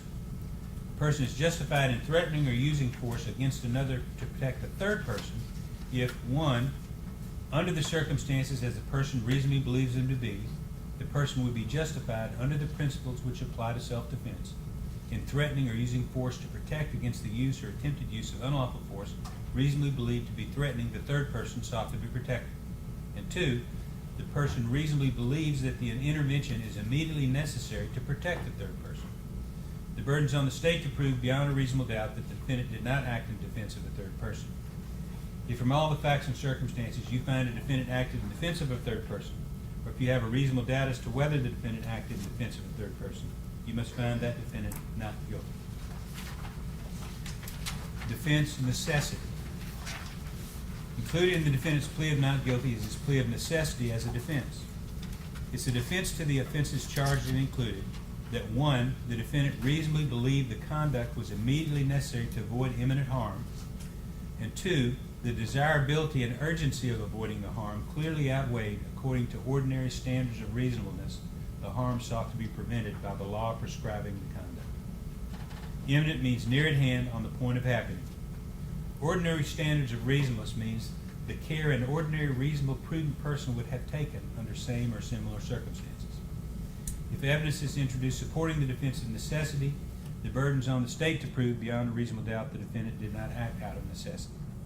If from all the facts and circumstances you find a defendant act out of necessity, or if you have a reasonable doubt whether he acted out of necessity, then you must find the defendant not guilty. Cause of death. Before a defendant can be convicted of any degree of homicide, the state must have proven beyond a reasonable doubt that the death of the deceased was proximately caused by the criminal conduct of the defendant, by the conduct of another for whom the defendant is criminally responsible, or both. The proximate cause of a death is that cause which in natural and continuous sequence, unbroken by any independent intervening cause, produces the death, and without which the death would not have occurred. A defendant's conduct need not be the sole or immediately cause of death. Need not be the sole or immediate cause of death. The acts or omissions of 2 or more persons may work concurrently to proximately cause the death, and in such a case, each of the participating acts or omissions is regarded as a proximate cause. It is not a defense that the negligent conduct of the deceased may also have been a proximate cause of the death. However, it's a defense to homicide if the proof shows that the death was caused by an independent intervening act or omission of the deceased or another, which the defendant, in the exercise of ordinary care, could not reasonably have anticipated is likely to happen. However, if in the exercise of ordinary care the defendant should reasonably have anticipated the intervening cause, that cause doesn't supersede the defendant's original conduct, and the defendant's conduct is considered the proximate cause of death. It's not necessary that the sequence of events or the particular injury be foreseeable. It is only necessary that the death fall within the general field of danger which the defendant should have reasonably anticipated. If some other circumstance caused the victim's death, unrelated to the defendant's actions, that would be a defense to homicide, unless the circumstance was the natural result of the defendant's act. If you find that the defendant's acts, if any, did not unlawfully cause or contribute to the death of the deceased, or if you have a reasonable doubt as to this proposition, then you must find him not guilty. Identity. The court charges you that the identity of a particular defendant must be proven in the case on the part of the state to your satisfaction beyond a reasonable doubt. In other words, the burden of proof is on the state to show that the particular defendant now in trial before you is the identical person who committed the alleged crime with which he is charged. In considering the question of the identity of a person, the jury may take into consideration all the facts and circumstances in the case. The court further charges you that if you're satisfied from the whole proof in the case beyond a reasonable doubt that a particular defendant committed the crime charged against him, and you're satisfied beyond a reasonable doubt that he's been identified as the person who committed the crime charged, then it would be your duty to convict him. On the other hand, if you're not satisfied with the identity from the proof, or you have a reasonable doubt as to whether that defendant has been identified from the whole body of the proof in the case, then you should return a verdict of not guilty as to that defendant. Direct and circumstantial evidence. One type of evidence is called direct evidence, and the other type is called circumstantial evidence. Direct evidence is those parts of the testimony admitted in court which referred to what happened and was testified to by witnesses who saw or heard or otherwise sensed what happened firsthand. If witnesses testified about what they themselves saw or heard or otherwise sensed, they presented direct evidence. Circumstantial evidence is all the testimony and exhibits which give you clues about what happened in an indirect way. It consists of all the evidence which is not direct evidence. Do not assume that direct evidence is always better than circumstantial evidence. According to our laws, direct evidence is not necessarily better than circumstantial evidence.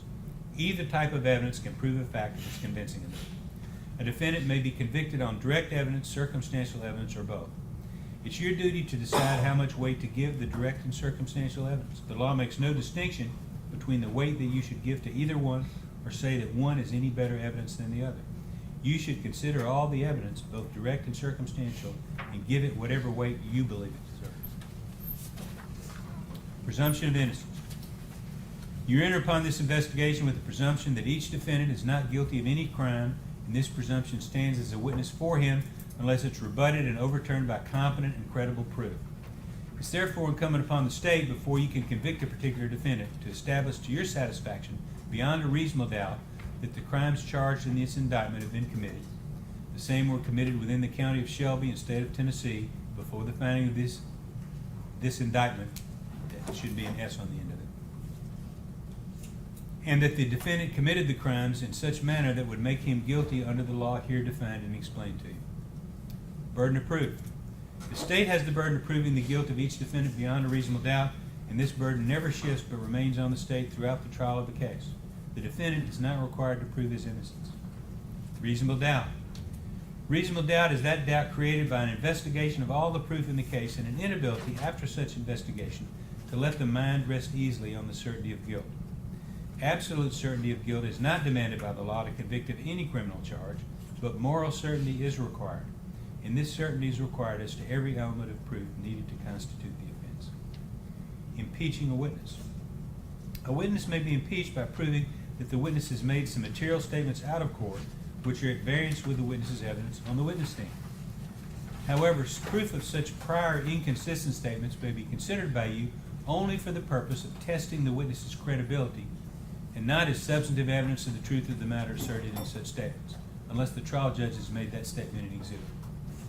Further, a witness may be impeached by a careful cross-examination involving the witness in contradictory, unreasonable, and improbable statements. However, immaterial discrepancies or differences in statements of witnesses do not affect their credibility unless it should plainly appear that some witness has willfully testified falsely. When a witness is thus impeached, the jury has the right to disregard the witness's evidence and treat it as untrue, except where it's corroborated by other credible testimony or by the facts and circumstances proved on the trial. You'll take all the credibility of witnesses. You'll take all the evidence produced in the case by the state and the defendant and give it a full, fair, and impartial consideration. If there are any conflicts in the statements of the different witnesses, it's your duty to reconcile them if you can, for the law presumes that every witness has sworn to the truth. But if you can't, the law makes you the sole and exclusive judges of the credibility of the witnesses and the weight to be given their testimony. In forming your opinion as to the credibility of a witness, you may look to the proof of any of the witness's general character, the manner and demeanor of the witness, the consistency or inconsistency of the witness's statements, their probability or improbability, the witness's ability and willingness to speak the truth, the witness's intelligence and means of knowledge, the witness's motive to speak the truth or swear to a falsehood, the witness's interest or lack of interest in the outcome of the trial. Defendant not testifying. A defendant has not taken the stand to testify as a witness, but you shall place no significance on this fact. Each defendant is presumed innocent, and the burden is on the state to prove the defendant's guilt beyond a reasonable doubt. A defendant is not required to take the stand in his own behalf, and his election not to do so cannot be considered for any purpose against him, nor can any inference be drawn from such fact. Expert witness.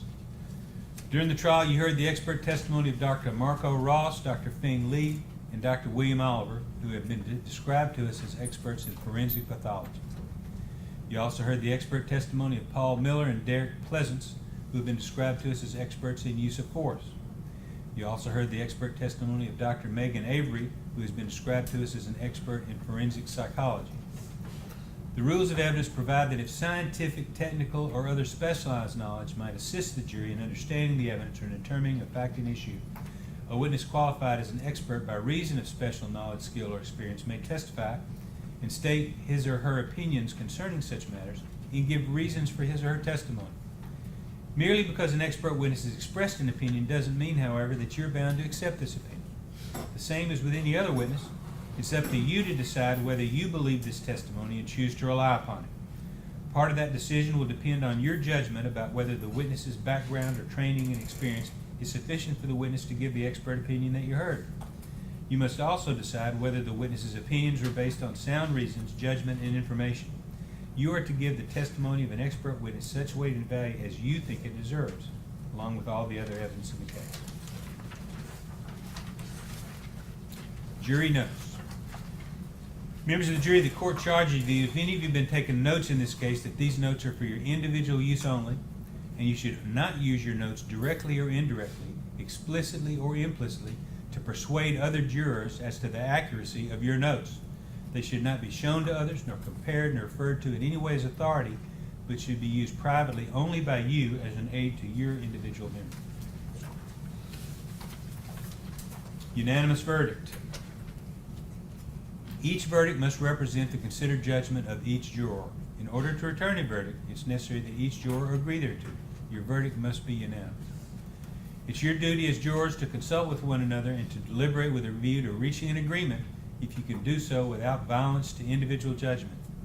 Each of you must decide the case for yourself, but do so only after an impartial consideration of the evidence with your fellow jurors. In the course of your deliberations, do not hesitate to re-examine your own views and change your opinion if convinced it's erroneous. But do not surrender your honest conviction as to the weight or effect of evidence solely because of the opinion of your fellow jurors or for the mere purpose of returning the verdict. Deliberation, order of consideration in count 1. In deciding your verdict, you shall first consider the offense charged in count 1. If you find a particular defendant guilty of that offense beyond a reasonable doubt, you shall return a verdict of guilty for that offense. If you unanimously find a defendant not guilty of that offense or have a reasonable doubt of that defendant's guilt of that offense, you shall then proceed to consider whether or not that defendant is guilty of the next lesser included offense in order from greatest to least within that count. You shall not proceed to consider any lesser included offense until you have first made a unanimous determination that the defendant's not guilty of the immediately preceding greater offense, or you unanimously have a reasonable doubt of that defendant's guilt of that offense. If you have a reasonable doubt of the guilt of that defendant as to all offenses charged and included in count 1, you shall return a verdict of not guilty for that defendant. The charged offense in count 1 is second-degree murder. The lesser included offenses, in order of consideration from first to last, are as follows: facilitation of second-degree murder, voluntary manslaughter, facilitation of voluntary manslaughter, reckless homicide, criminally negligent homicide. Verdict form for count 1: Stevon Jones. If you find the defendant Stevon Jones guilty of the charged offense beyond a reasonable doubt, your verdict should be, we, the jury, find the defendant Stevon D. Jones guilty of murder second degree as charged in count 1. If you unanimously find that defendant not guilty of this offense or have a reasonable doubt of his guilt of this offense, you will next consider his guilt of the lesser offenses and order their consideration from first to last as set out on the previous page. If you unanimously find the defendant guilty of a lesser included offense beyond a reasonable doubt, your verdict should be, we, the jury, find the defendant Stevon D. Jones guilty of blank as included in count 1, insert in such blank the lesser included offense.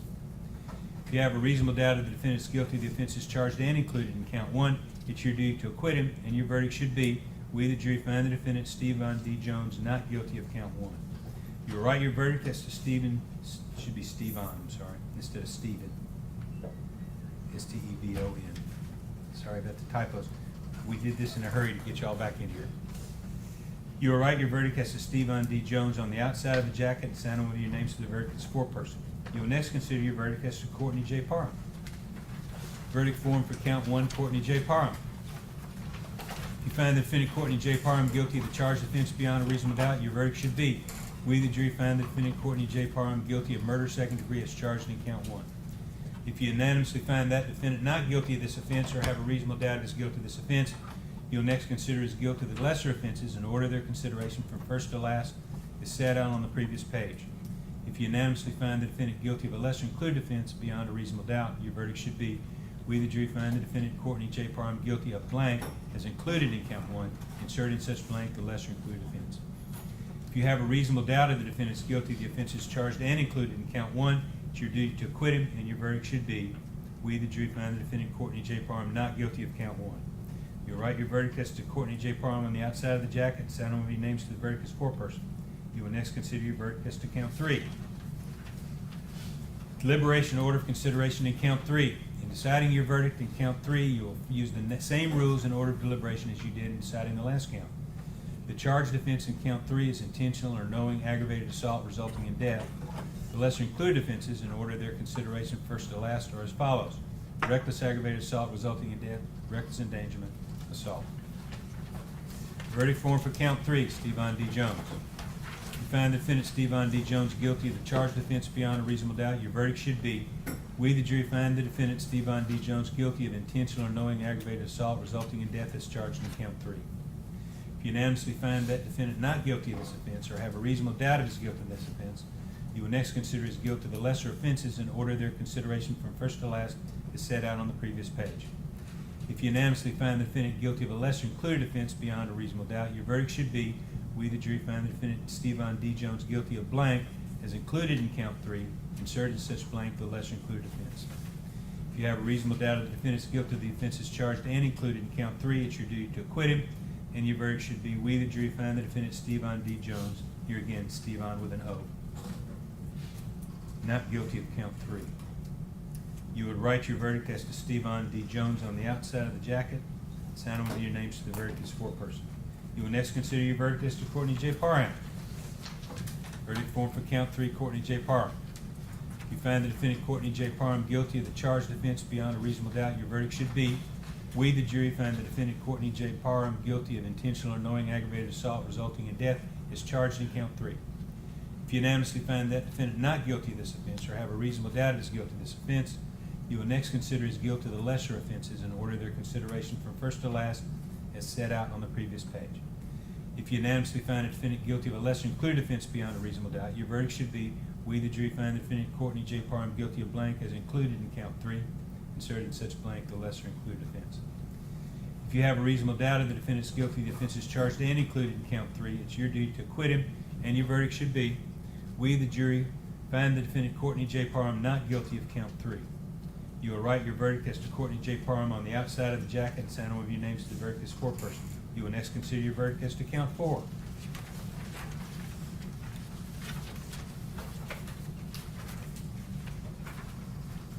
I think we already have election of offenses on there. I'll read it again. The state has offered proof in its case in chief of more than one act allegedly committed by Stevon Jones, which the state alleges constitute an element of the offense of assault as charged in count 4 of the indictment. To ensure a unanimous verdict, the law requires the state to elect which alleged act testified to the state is relying upon for your consideration in deciding whether or not the defendant is guilty of that offense. The fact that the court has required the state to elect does not mean the court has found the state has carried its burden of proving those allegations beyond a reasonable doubt. That's for your determination. Count 4.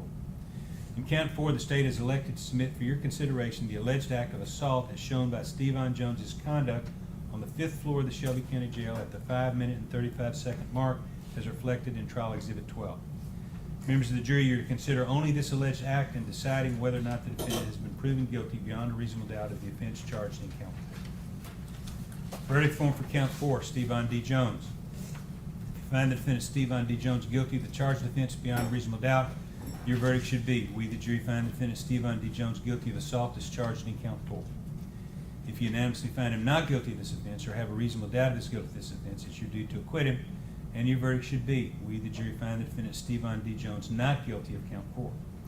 You'll write your verdict as to Stevan, with an O, D. Jones on the outside of the jacket and sign one of your names to the verdict as foreperson. Take the case, consider all the facts and circumstances fairly and impartially, and report to the court such verdicts as truth dictates and justice demands. The law says I had to read all that to you. I apologize for the typos. We're trying to get this in quick as we can. And the reason we have those verdict forms out there is because I will constantly get verdicts from juries and it'll say guilty, and it won't say of what offense, or not guilty, it won't say what offense, or what count, or anything. And so you have to follow that form when you read your verdict for each defendant in each count. We're going to stop this time and let y'all have lunch. I would say, be back. I'm going to say 2:30. The attorneys may need a few more minutes than that to get their closing arguments ready. I don't know. We'll bring you back in as soon as they're ready to argue, keeping in mind that arguments are not proof. You've heard all the proof in the case. We're going to listen to the arguments, and they're going to tell you about the law that you just got and how to apply that to the evidence that they think you've heard in the trial. And then, if there's still time, we're going to start deliberations today. If it's getting really late, we might start in the morning. Depends on, I don't want to lose an alternate and have one of y'all sick tonight. Okay? So we'll see. But in the meantime, I know it'll be at least 2:30, okay? Enjoy your lunch, and we'll be back at 2:30. Do not discuss the case yourselves.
have, Stacy's going to give a closing argument.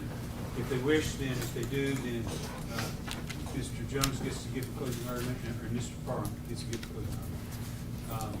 And then the state, if they wish, can give a rebuttal argument, and then we ordinarily get the case to you. I don't know how long this is going to take. It may be that the arguments take so much time going over the jury charge levy with you that we may start deliberation in the morning. Sometimes we start deliberating at 5:30 in the afternoon, and the jury gets hungry and they're tired, and we just not going to let you go on till midnight for that reason. So it may be, and I'll talk to the attorneys about it, it may be that we'll let you deliberate in the morning, but there won't be any delays tomorrow, because what we'll just do is excuse an alternate, and then y'all can go back there and deliberate, okay? But we'll see how long all this takes and what we need to do. But with that, State, you may give a closing argument. Yes, Your Honor.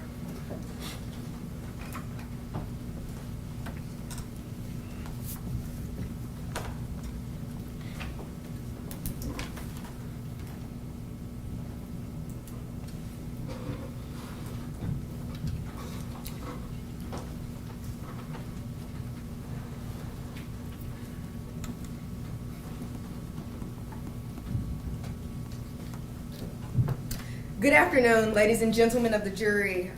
We have been in trial for several days, and I am going to do the best I can to summarize the state's proof. On October 5th of 2022, between 4:41 p.m. and 5:27 p.m., Courtney Parham and Stevan Jones committed a knowing, unlawful killing of Gershun Freeman. The murder occurred at Shelby County Jail, known as 201 Poplar.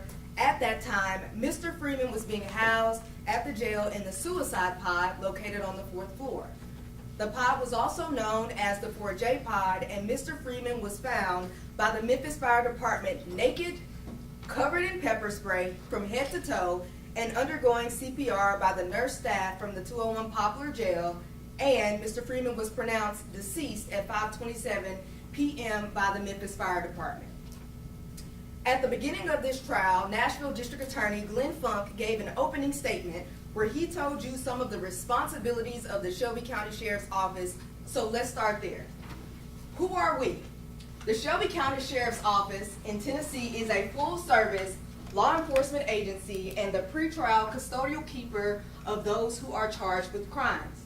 It is the mission of the Shelby County Sheriff's Office to protect the lives and property of the citizens of Shelby County, Tennessee, to preserve the peace, to maintain a safe and secure jail, and to prevent crime and disorder while constantly guarding personal liberties as prescribed by law. This must be done with honor and integrity while conducting ourselves by the highest fiscal and ethical standards to maintain public confidence. Now the question is, do you believe them? Shelby County Sheriff's Office did not protect the life of Gershun Freeman. Shelby County Sheriff's Office did not preserve the peace of the jail. Shelby County Sheriff's Office did not maintain a safe and secure jail. They beat Mr. Freeman into submission. They sprayed him with pepper spray. They cuffed him. They put weight and pressure on him. Then they shackled him. Then they killed him. Then they abused his body. And as if that was not enough, they left him there. Shelby County Sheriff's Office did not conduct themselves with the highest ethical standards to maintain public confidence. No, they conducted themselves in the most unethical ways and demonstrated themselves to be a public disappointment. There is an old age saying, when people show you who they are the first time, believe them. Believe who Shelby County Sheriff's Office have shown you to be the first time. The state of Tennessee carries the burden of proof in this case. And as we have discussed in jury selection and as the court has advised you of in your jury instructions, the state carries that burden. And our burden is to prove to you this case beyond a reasonable doubt. Now I want to talk about that. As long as the state of Tennessee has proven to you the elements of the offense beyond a reasonable doubt, then your verdict should be guilty. As discussed in the voir dire process or jury selection process, it is not an absolute certainty. We just have to put you all in a position for your mind to rest easy as to the certainty of guilt.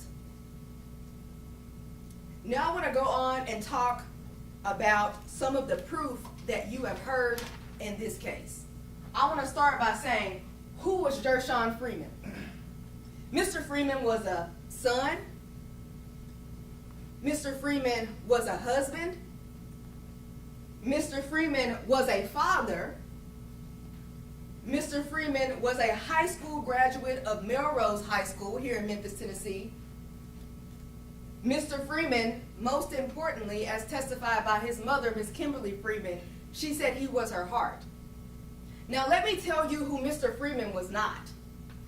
He was not a jail statistic.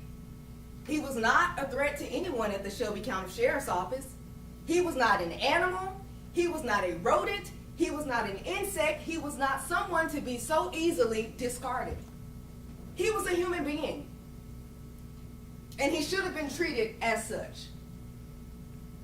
Ladies and gentlemen of the jury, you will receive exhibit number 1 in this case, and it will be the life photo of the man that I just described to you, Mr. Gershun Freeman. I'm going to go back here. Now, the state's evidence and proof has spanned several days, and I'm going to do my best, again, to try and summarize that proof for each of you. The state's first witness in this case was Special Agent Charles, also known as Chuck Baker. Mr. Baker was a special agent with the Tennessee Bureau of Investigation since 2013. He responded to the scene of 201 Poplar on October 5th of 2022, sometime between the hours of 6:30 to 7 p.m. He did a walkthrough of the crime scene at 201 Poplar. He did TBI crime scene photos, which just means he went through the crime scene and took photos in sequential order. And some of the items that you saw on the 4th floor were a steel bed with no mattress, where Mr. Freeman was staying, an orange blanket, a black smock, a food tray, slides or crocs as he described them, orange pepper spray, and bags of clothing. He described to you that he saw lots of spray. Spray on the 4th floor, spray on the 5th floor, and that it was so much spray, he had never seen that much in his entire career. Let's watch the walkthrough video by Chuck Baker.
evidenced by the TBI video that you saw and the testimony of Mr. Chuck Baker.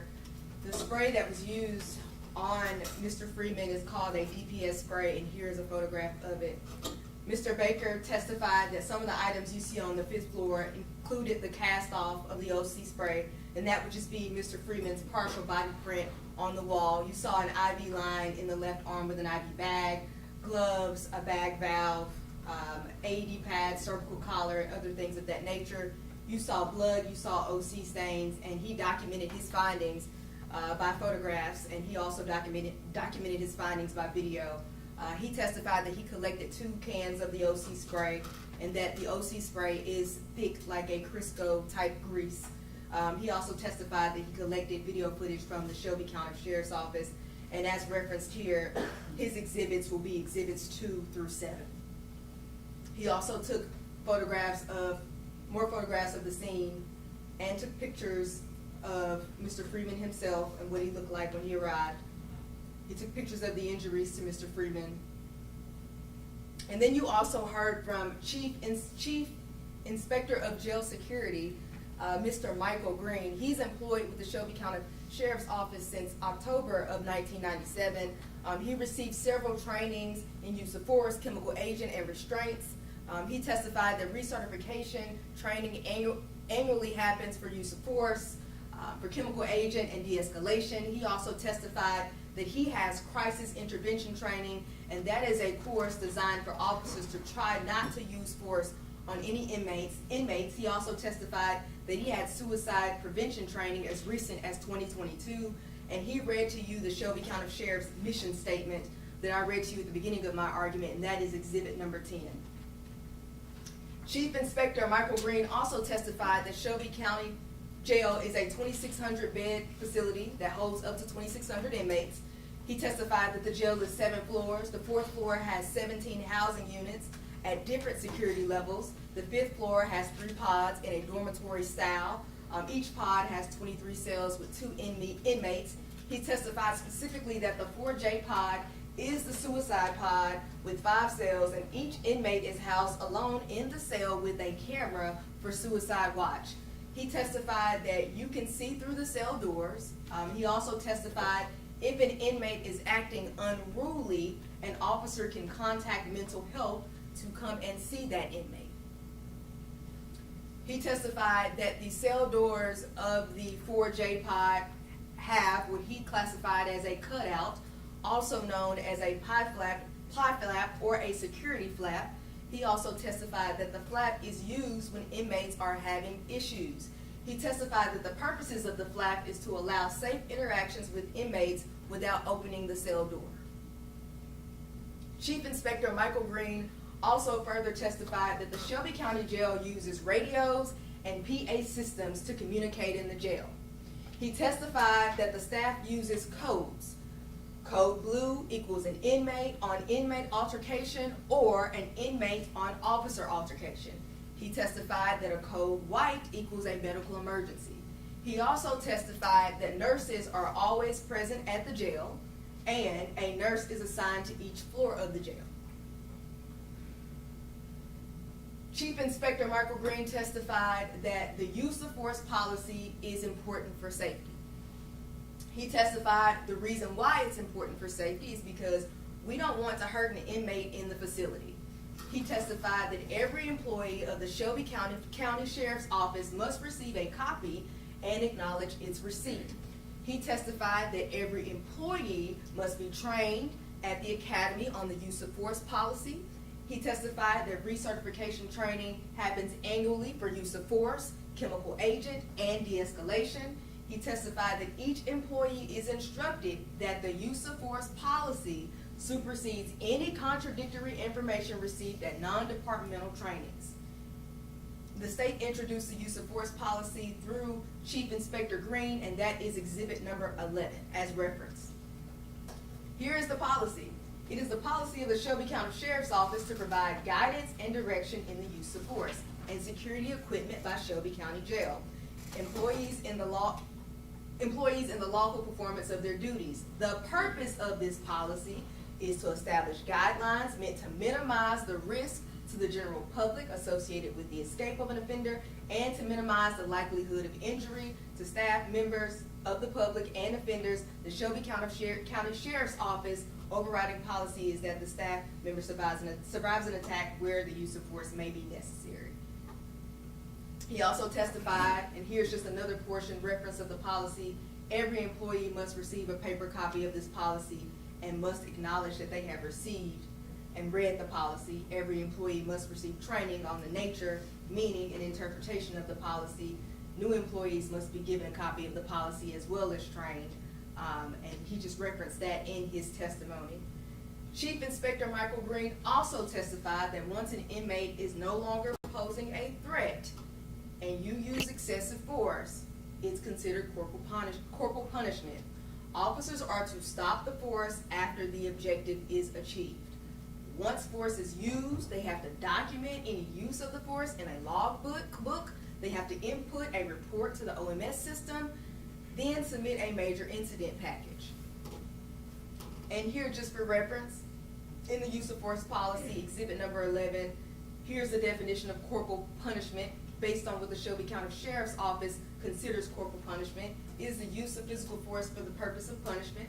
Corporal punishment is a constitutional violation in detention settings and should never be used. Excessive force, a type or amount of force that is beyond that which is reasonably necessary to control the situation and achieve correctional objectives. The continued use of force after it is no longer reasonably necessary. And all of the security and custody personnel have to be trained on techniques of use of force. Chief Inspector Michael Green also testified that you cannot use handcuffs or restraints to strike an inmate. He testified when an inmate is in the prone position, you don't want to restrict breathing because it can cause injury or death.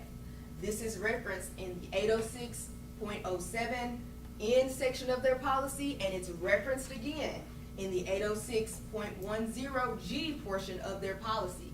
He testified that you have to turn the inmate, or in this case, Mr. Freeman, around into the recovery position because you risk asphyxiation and reduce the risk of injury or death.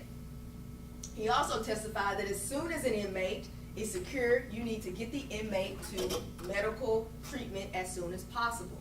He testified if an inmate does not need CPR, he's testified if an inmate does in fact need CPR, you don't need to wait for medical before providing aid. He testified that officers must obtain medical treatment for the inmate's injuries. And here again, as referenced in their policy, restraints must never be used for punishment.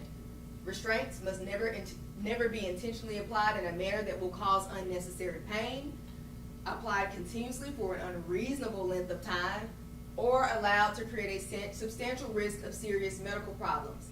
It is the responsibility of the staff approving or applying the restraints to document that there is frequent and careful monitoring of the condition of the inmate while in restraints.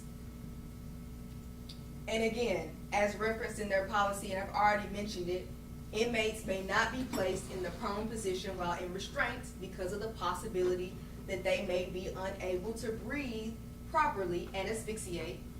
And asphyxiate just means to deprive a person of oxygen, usually leading to unconsciousness or death. If an inmate must be placed face down in a prone position, he or she must be observed continuously by security staff. Employees, again, must exercise great caution when placing their body weight on an inmate in the face down position and must ensure the inmate is able to breathe effectively. And once staff has gained control and the inmate is compliant, the position must be changed as soon as possible. Employees are trained to use physical force, such as control techniques, compliance holds, and/or chemical agents to achieve compliance. In situations where physical force must be used, employees are to exercise extreme caution, here it is again, when placing their body weight on an inmate, especially when holding them in the prone position, laying face down. Officers must be aware of the possibility that the inmate may be unable to breathe properly, which may cause asphyxiation. Medical attention must be provided to those injured and those possibly injured as soon as possible following any use of force, and the captain or designee must document the medical assessment of all inmates whom force was used and all those using force. Chief Inspector Green also testified that punching and kicking an inmate into submission is not appropriate. You cannot kick, you cannot stomp, you cannot strike with a blunt object. Green testified if a person is not kicking or punching you, a reasonable alternative is to put handcuffs on the inmate. And here it is again, as referenced in their policy. In situations where physical force must be used, employees are specifically prohibited from punching or kicking an inmate into submission unless there are no reasonable alternatives. Chief Inspector Green also testified and identified Steven Jones in the video as the yellow circle, as you will see in exhibit number 12. Steven Jones is a correctional officer at the Shelby County Sheriff's Office. He is trained in use of force, and every year he is recertified in use of force training. Chief Inspector Green also identified Courtney Parham in the video as the green circle, as referenced in exhibit number 12. Courtney Parham is a correctional officer at the Shelby County Sheriff's Office. He is trained in use of force. Every year he is recertified in the use of force training. In addition to, Courtney Parham is a part of the detention response team. He receives an additional 16 hours of training each year. And now I'm going to play for you some footage.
just saw a short version of the clip that you've already seen before, and it is one of the marked exhibits from the 4th floor where you see Mr. Stevan Jones as well as Courtney Parham.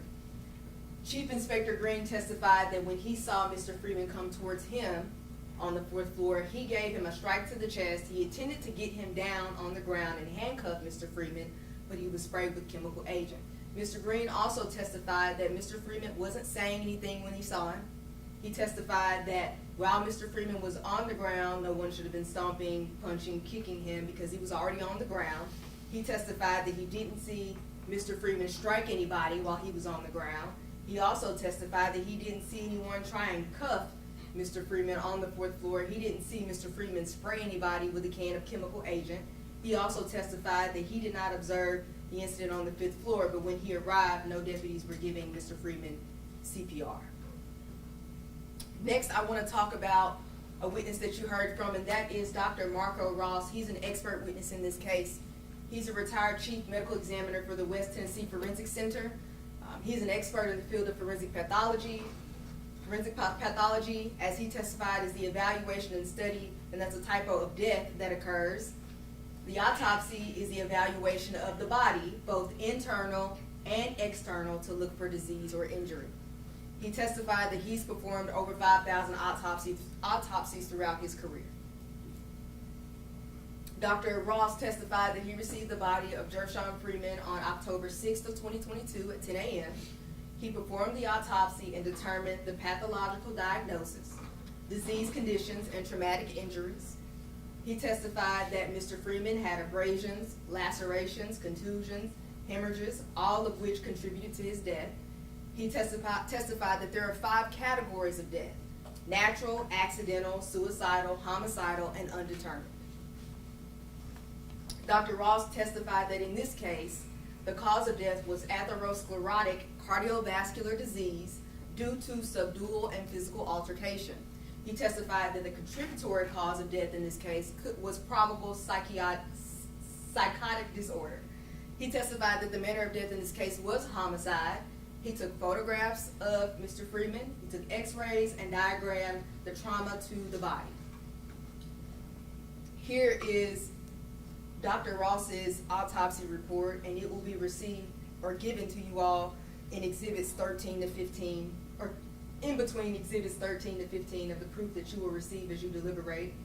And of course, it notates all of his findings, again, in the pathological diagnosis, contusions, scalp lacerations, healing stab wounds to the back, all of the things that he notated in the pathological diagnosis. But I would point out that in his report, he notates the cause of death. He notates the contributing cause of death. He also notates the external exam, the evidence of trauma, and a summary and interpretation of his findings. Dr. Ross notates again that the manner of death is classified as a homicide for state vital records epidemiologic purposes and is not meant to be definitively indicative of criminal intent. He also shows or testifies to the injuries via his diagram, and he notates all of the injuries that Mr. Gershun Freeman had on his body at the time of his death. You also heard from Dr. Fengley. He's a retired chief medical examiner for the Davidson County Medical Examiner's Office. He's performed over 5,000 autopsies. He agreed with the diagram of injuries by Dr. Marco Ross. He also agreed that the contusions, lacerations, and the abrasions are a result of blunt force trauma. He agrees with Dr. Ross in his assessment of the cardiovascular system. He also agrees that Mr. Freeman had the atherosclerotic cardiovascular disease. And Dr. Lee states a lot of people can function normally without knowing that they have this disease. He testified that suffocation is one of the 3 categories of asphyxia. Mechanical asphyxia is characterized as pressure and weight to the body, preventing the expansion of the chest muscles and the abdomen, preventing oxygen from reaching the blood. He testified that mechanical asphyxia can happen when pressure is placed on the back while in the prone position, lying face down in restraints. He testified that the video on the 5th floor is necessary to understand the mechanisms and the mechanics of mechanical asphyxia. He testified that oxygen comes to the body by breathing. The brain tells the heart to beat. The brain is sensitive to a lack of oxygen. The brain needs constant, nonstop oxygen to function, and the body will shut down if the brain cannot tell the body to live. He testified that in the autopsy performed by Dr. Ross, there is some ischemic changes in the brain as evidence that Mr. Freeman was deprived of oxygen. He testified again that the cause of death in this case was complications of mechanical asphyxia. The contributory cause of death in this case was atherosclerotic cardiovascular disease, and the manner of death is homicide. He testified that in his opinion, it is consistent with Dr. Marco Ross's findings, however, it is more specific. He also authored a report in this case, and that will be Exhibit 18 and 19, or Exhibit 18 will be his CV, but Exhibit 19 will actually be the consultation report, where he notates his findings, which are consistent with those of Dr. Ross, but more specific. You also heard in this case from Michaela Armstrong. Michaela Armstrong is the Director of Nursing for the Shelby County Justice Center. Her office is located on the 2nd floor of the jail. She is a registered nurse, and she also testified that there are 12 to 15 nurses per shift at the jail. She testified inmates have a right to medical treatment for chronic illness, acute illness, and treatment related to physical altercations. She testified that deputies are to offer inmates the eye wash station for exposure to chemical agent, and she testified that inmates are sprayed daily. Nurse Armstrong also testified that she heard a code white on October 5th of 2022. She testified that she grabbed her medical bag and responded to the 5th floor of the jail. Nurse Armstrong testified that she observed Mr. Freeman was handcuffed and shackled in leg restraints. She testified that no one had begun CPR on him. She testified that she observed the code white chair, but no one ever put Mr. Freeman in the chair. She testified that she attempted to take the pulse of Mr. Freeman, but was overcome by chemical agent in the air. She testified that she did eventually begin CPR on Mr. Freeman because the AED, the defibrillator in this case, detected no shockable rhythm. She testified that you do not do CPR if a pulse is detected. She told us that an AED will indicate continue performing CPR if no rhythm is detected, and an AED never indicated to stop CPR with respect to Mr. Freeman. She testified that she never saw a rise or fall in Mr. Freeman's chest. You also heard from Nurse Vasti Willis.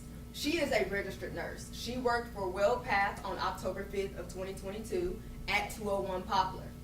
She was the Director of Nursing at 201 Poplar, and she testified that she would train nurses on the processes and procedures at the jail with respect to treatment.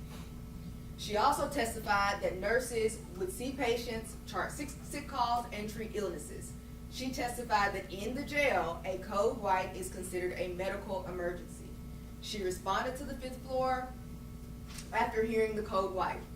She testified if a person is not breathing, you can check for a radial pulse, that's a wrist pulse, while calling their name. Carotid pulse, that's a neck pulse, or the femoral pulse, that's the growing pulse, for 5 to 10 seconds for a palpitated pulse. To check if someone is breathing, you watch for the rise and fall of their chest, or you place a finger underneath their nose. She testified she arrived on the 5th floor and is trying to get a pulse on Mr. Freeman. She testified that every time she touched Mr. Freeman, she was checking for a pulse. She testified she does not recall ever feeling a pulse. She testified that you don't perform CPR if a pulse is detected. She also testified that Mr. Freeman was not talking to anyone, he was not mumbling or breathing. She testified that the nurse staff performed CPR until the ambulance responded to the scene. She said that they started CPR to try to revive Mr. Freeman. She said she doesn't remember how long CPR lasted, and she testified that EMS responded to the takeover of the scene and pronounced Mr. Freeman's death.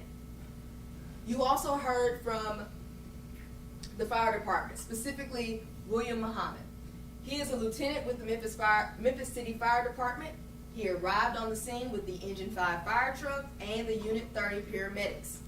He entered 201 Poplar by the Sallyport entrance and responded to the 5th floor. Upon arrival, he did not see any signs of life in Mr. Freeman, and the jail staff, the nurses I've talked about previously, were performing CPR. He assisted the paramedics in this case with administering medication to Mr. Freeman and medical supplies. He testified that he observed paramedics perform rounds of CPR on Mr. Freeman, and Mr. Freeman was pronounced dead at 5:27 on October 5th of 2022. You also heard from the state's expert witness, Paul Miller, in the topic of use of force. Paul Miller is employed with the Davidson County Sheriff's Office. He spent 10 years of his experience in the correctional facility, where he has worked as an officer, a corporal, a sergeant, and a lieutenant. He testified to you all that he is the instructor for the academy, and he's been in that role for approximately 4 years. He testified that use of force is an intervention that officers may have to make to prevent someone from escaping, damaging property, or harming themselves or others. He testified that the use of force policy is a list of guidelines, rules, interpretations of the law, and definitions for correctional officers to follow. He testified that following policy and understanding policy is important for correctional officers. He testified officers receive training at the academy and yearly training for updates and or changes to the policy. He testified that officers should start with verbally de-escalating situations. That's their first line of force. Ask the inmate to stop doing what they're doing.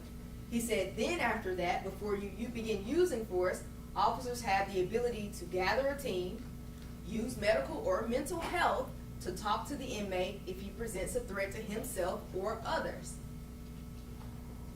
Expert witness Paul Miller reviewed the video incident from the 4th floor and determined that the officers holding the chemical agent in the video had it out and was likely ready to use it before Gershun Freeman rushes out of his cell. He reviewed the video and determined, according to the use of force policy, officers are prohibited, again, from kicking or punching an inmate into submission. And again, this is referenced, and I've already talked about it before, so I'm going to gloss over it. It's in exhibit number 11, and that is the use of force policy.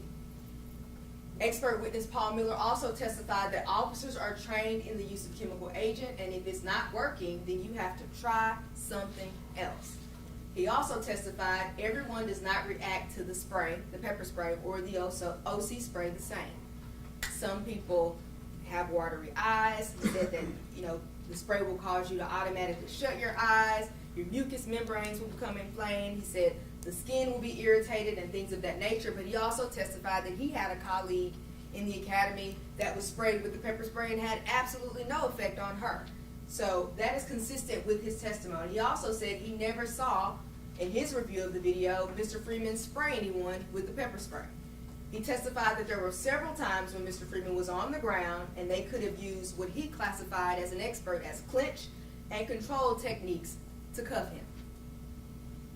He testified that the use of force policies, and again, and I've referenced it before, it's the 806.7N and 806.10G sections of the use of force policy regarding the prone position are important to follow. You must follow those policies. He said that it's very difficult when in the prone position to get up onto your feet, and it's difficult to breathe. The goal of the use of force in this case is to get him under control, him being Mr. Freeman, cuff him, and then get him into recovery. That is what expert witness Paul Miller said should have happened. He testified that Courtney Parham and Stevan Jones's actions were not objectively reasonable at the time of the incident. And again, I've already referenced this, but again, the use of force policy, that is exhibit number 11. You also heard from Darrell Taylor. He's an employee with the Shelby County Sheriff's Office in the Bureau of Professional Conduct and Integrity Division. He's been working with Shelby County Sheriff's Office for 13 years in the Bureau of Professional Conduct and Integrity Division. His department did find that there was a failure to utilize the POC lab to feed Gershun Freeman on October 5th of 2022, and that was a policy violation. You also heard from Thomas Kraft. Mr. Kraft is employed with the Davidson County District Attorney General's office, and he has 10 years of experience creating videos. He testified that he received what has already been marked as exhibit by Chuck Baker, the Brady Bunch videos, and created a continuous sequence of events, the video from the 4th floor of the jail to the 5th floor of the jail, and that is exhibit number 28. You will have that to review. He stated that the state played the entire video for you all to observe, with modifications to show each handcuff applied to Mr. Freeman, leg restraints being removed from Mr. Freeman, pulse checks, the AED, etc. Now, I've got to go on and talk about the law, because you will need to follow the law to decide this case, and you will need to use it as you deliberate. Judge Kraft has already given you jury instructions, and so I'm going to go over some of the instructions that you have received. One of the instructions that you have received is criminal responsibility. A defendant is criminally responsible as a party to the offense if the offense was committed by the defendant's own conduct, by the conduct of another for which the defendant is criminally responsible, or both. Each party to the offense may be charged with the commission of the offense. In that instruction on criminal responsibility, the defendants in this case are criminally responsible for an offense committed by the conduct of another if acting with the intent to promote or assist the commission of the offense, or to benefit in the proceeds or results of the offense, or the defendants solicit, direct, aid, or attempt to aid another person to commit the offense. I'll give you an example, and then I'll go on to talk about some other areas of the law. During voir dire, or the jury selection process, Amy Hunter gave you an example of the bank robbery. She gave you the example that if District Attorney Glenn Funk goes into a bank, tells the teller, "Give me all your money," and points a gun at the teller, and then Amy Hunter is a lookout at the door of the bank for the police and other patrons entering the bank, and then if I am the getaway driver, that we are all criminally responsible for the actions of each other. I want to go on further to explain that example a little bit more. If Amy Hunter assisted in the commission of the offense because she was Glenn Funk's lookout, and she made sure to let Glenn Funk know when the police were coming or when other patrons of the bank were coming, and she made sure to let Glenn Funk know that when it was time to get out of the bank, we had to sprint. She held the door to make sure no one came in or out during the stick-up, and I am criminally responsible because I waited outside of the bank with the getaway car to assist Glenn Funk and Amy Hunter in getting away from the bank. And after the robbery occurs, I then make sure that the doors are unlocked for them to quickly get inside the vehicle, and then I speed away as fast as possible. Under the theory of criminal responsibility, I, myself, as well as Amy Hunter, as well as Glenn Funk, are criminally responsible for the commission of that particular offense. I want to go on and talk about cause of death. Before the defendant can be convicted of any degree of homicide, the state must have proven beyond a reasonable doubt that the death of the deceased was proximately caused by the criminal conduct of the defendant or by someone for whom the defendant is criminally responsible, or both. I'm going to go back and talk about the piano example in jury selection that Amy Hunter gave you. For example, if a piano falls out of the sky and falls on me, that's just by happenstance. However, if Amy Hunter and I get into an argument and she pushes me underneath the piano, and she knows that the piano is hanging by a thread when she pushes me under it, she has proximately caused my death, because my death wouldn't have occurred had she not pushed me underneath the piano. Now let's talk about our case. In our case, Mr. Freeman has a diagnosis of atherosclerotic cardiovascular disease. That disease is not an independent intervening cause in this case. Mr. Freeman's death was due to subdual and physical altercation, as you saw on the 4th and 5th floor. His cause of death can be more specifically attributed to mechanical asphyxia, as testified by Dr. Fang Lee. Mr. Freeman's death would not have occurred without the subdual, altercation, and mechanical asphyxiation created by the actions done by Mr. Parham and Mr. Jones. Those defendants' conducts can be judged both separately and together. And even in Dr. Ross's testimony, when he testified to you all, Dr. Ross could not attribute a percentage to each cause, but notes that both the subdual and the altercation played a role in the death of Gershun Freeman. Again, Dr. Feng Lee testified that his cause of death was just more specific. He testified that the cause of death was mechanical asphyxiation due to Mr. Freeman not being able to expand his chest and his abdomen, and he wasn't able to expand his chest and abdomen because Mr. Parham and Mr. Jones were placing weight and pressure on his body to the point that he could not breathe. Now I want to go on and talk about, I already covered proximate cause, so I will go through to the next slide. Next slide. The defendant's conduct need not be the sole or immediate cause of death. The acts or omissions of two or more persons may work concurrently to proximately cause the death, and in such a case, each of the participating acts or omissions is regarded as a proximate cause. For example, and just giving you all another example, there can be more than one cause of death in a case. That is what this instruction in cause of death tells us.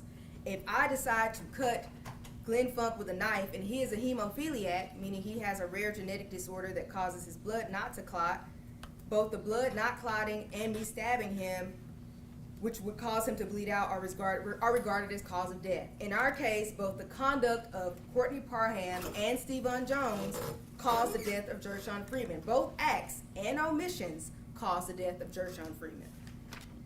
So let's go on and talk a little bit more about cause of death. However, it is a defense to homicide if the proof shows that the death was caused by an independent intervening act or omission of the deceased or another which the defendant, in the exercise of ordinary care, could not have reasonably anticipated as likely to happen, also in your instruction. However, if in the exercise of ordinary care, the defendant should have reasonably anticipated the intervening cause, that cause does not supersede the defendant's original conduct, and the defendant's conduct is considered the proximate cause of death.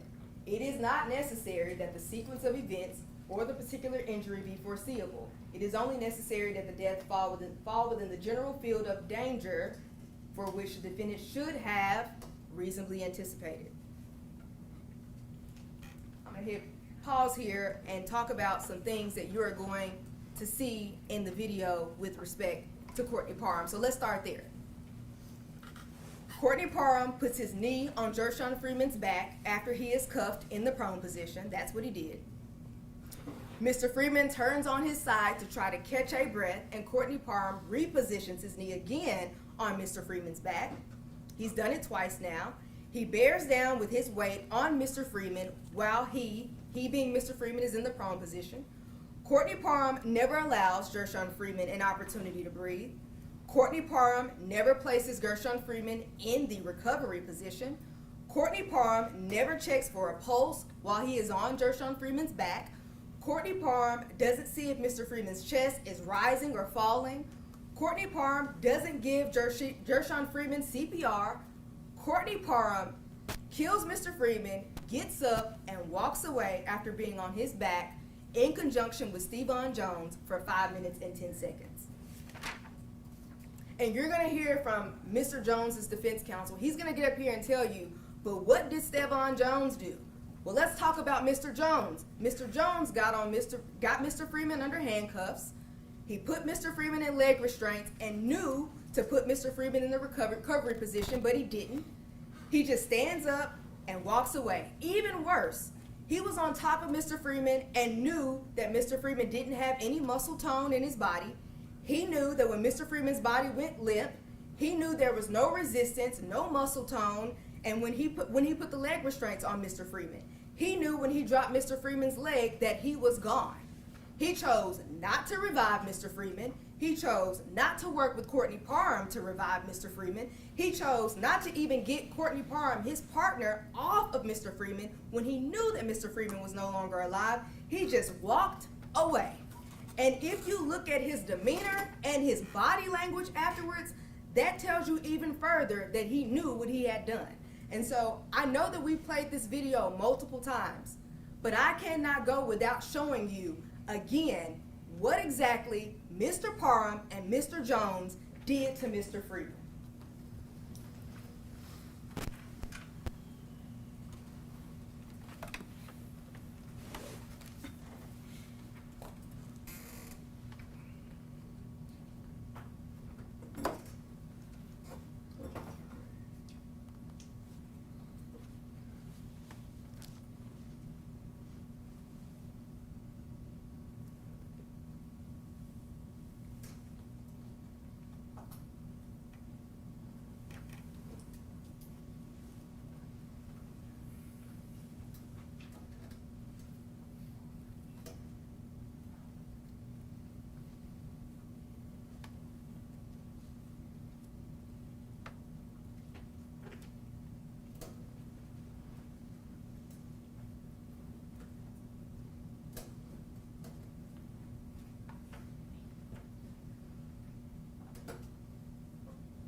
And after 9 minutes and 8 seconds, Courtney Parham or Stevan Jones did not help the nurse staff try to revive Mr. Freeman. Courtney Parham and Stevan Jones never did anything to help revive Gershun Freeman. Now, I know I have to talk to you all about second-degree murder, and as evidenced here by the statute or the jury instructions that you have received, for you to find the defendant guilty of this offense, the state must have proven beyond a reasonable doubt the existence of the following essential elements: that the defendant unlawfully killed, defendants in this case unlawfully killed Gershun Freeman, and that the defendants acted knowingly. Now, defense is going to get up here and probably tell you that the state cannot meet its burden because we haven't proven to you knowingly. I would submit to you that that would be completely false. That would be a lie. So let me tell you exactly how the state has proven knowingly. Think about these facts and consider the facts and the evidence that you've seen thus far. The length of time that Gershun Freeman is cuffed to the absence of the weight and or pressure on Mr. Freeman's back by Stevan Jones and Courtney Parham. Courtney Parham nor Stevan Jones checks Gershun Freeman's pupils. Courtney Parham nor Stevan Jones checks Gershun Freeman's pulse. Courtney Parham nor Stevan Jones check the breath of Mr. Freeman. Courtney Parham nor Stevan Jones performed CPR on Mr. Freeman at any point, never. Courtney Parham nor Stevan Jones, despite being trained in CPR, never even attempted CPR on Mr. Freeman. Once Stevan Jones applies the leg restraints, Courtney Parham is now even more aware that Gershun Freeman isn't going anywhere. Courtney Parham stayed on Gershun Freeman's back, and Gershun Freeman did not move a muscle because he didn't have a muscle to move. Courtney Parham still did not move Gershun Freeman into a recovered position, and neither did Stevan Jones. Neither did Stevan Jones tell Courtney Parham to get off of Mr. Freeman. Neither of these men intervened in trying to save the life that they had just taken. Knowingly means that the person acts with an awareness that his or her conduct is reasonably certain to cause the death of Gershun Freeman. As I have already previously explained to you all, by the use of force policy, that the prone position is a position that most of these deputy jailers know, or at least should know and have the training to know. It's a position that you don't put an inmate in. And the reason why you don't do it is because you risk asphyxiation that can cause injury or lead to death. They knew this when they had Mr. Freeman cuffed. They knew it when they got on his back. They knew it when they applied leg restraints, and they knew it when they didn't do CPR, and they knew it when they just left him there. So the state would submit to you that we have met our burden of knowingly with respect to an unlawful killing of Mr. Freeman. And again, for you to see here, Parham drops down on the knee first to stop the roll. Mr. Freeman is moving. And look at how Stevan Jones and Courtney Parham are positioned on Mr. Freeman's body. But he's still moving.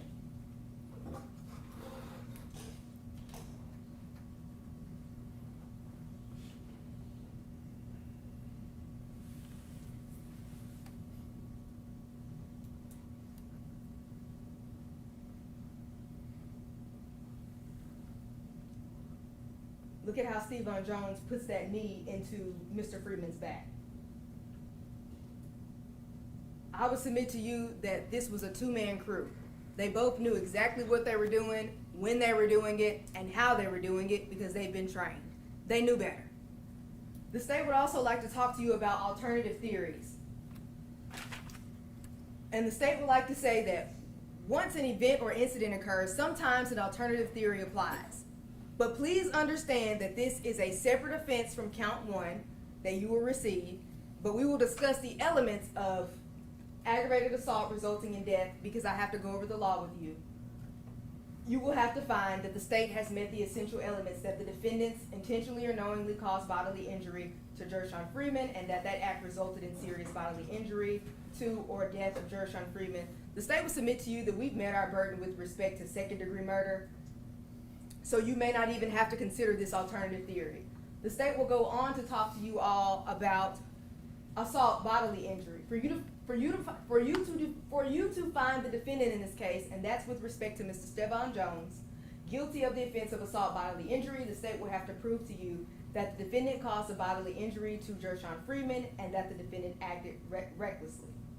Bodily injury is defined as cuts, abrasions, bruise, burn, or disfigurement, or physical pain, or temporary illness or impairment of the function of a bodily member, organ, or mental faculty.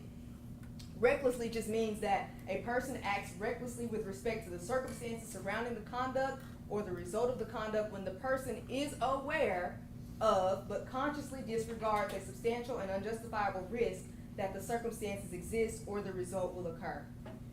Stomp, stomp, stomp, stomp, stomp, stomp, stomp, and one more for good measure, stomp. The state will submit to you that the state... Yes.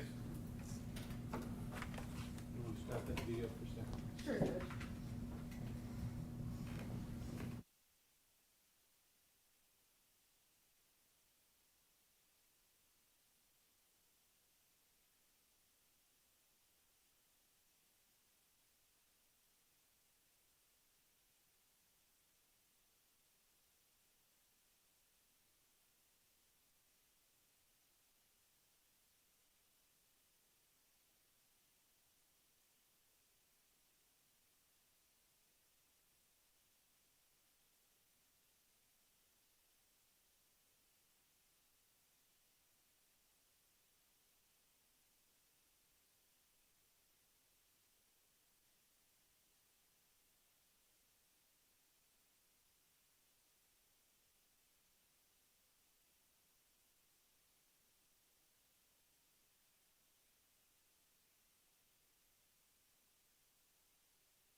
I'm gonna speed through this, try to get back to my original slide. All right. So sorry, Judge. It's all right. Every time you need.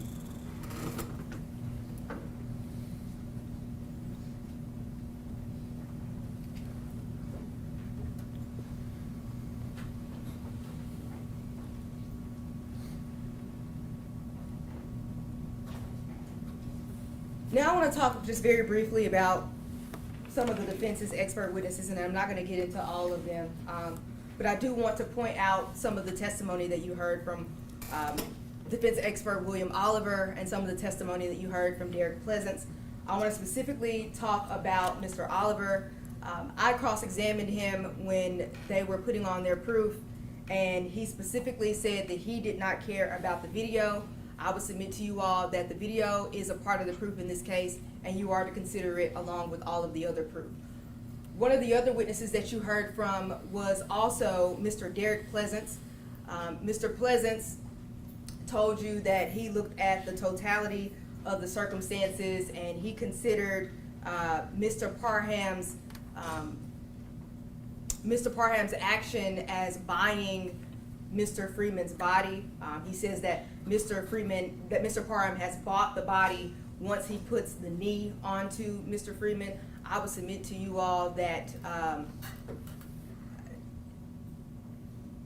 that is inappropriate from the state's perspective. I know the defense is going to tell you something different, but the state would just argue that Mr. Parham knew what he was doing when he did it, and although Derek Pleasance testified to that, that is something that the state would disagree with Mr. Pleasance about, that we don't buy bodies. The state would also like to point out, also in Mr. Pleasance's testimony, he said that Mr. Freeman came out with a violent, felonious assault on these officers. I want to show you just a small clip from the slow down version of E2.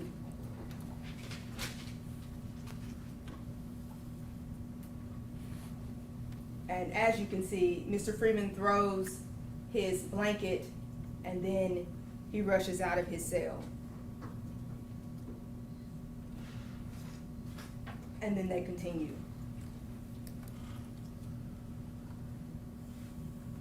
I would like to end on this. I know I've stood up here and I've talked to you all for a while. At the end of the day, they sprayed him, they kicked him, they stomped on him, they cuffed him, they put their weight on him, they shackled him, they stayed on him for 5 minutes and 10 seconds, killed him, walked away, and just left him there. And these two men that are sitting behind me are gonna tell you, or their lawyers are gonna tell you, that everything that they did was okay. They did all of this to this man on this screen, Mr. Freeman, because he rushed out of his cell with a blanket. Mr. Freeman didn't deserve this. Mr. Freeman didn't ask for this. He was in the sole care, custody, and control of the Shelby County Sheriff's Office. The state has submitted its proof to you with respect to second-degree murder and some of the other offenses. I also forgot to mention this, but lesser offenses, just really quickly as I wrap up. You are to start with the indicted offense in this case. And only after you have considered the indicted offense, then do you go down and consider lessers. It's our position that you won't even have to get there. This is not a menu. You guys have to start with the offense as indicted and then go from there. And so the state will be respectfully asking you to return a verdict with respect to this case. Thank you. All right, ladies and gentlemen, we're gonna have to set up this next argument. We're gonna take a short break. Don't discuss the case. You said anybody else would need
causing delay, and I'm gonna explain that to y'all.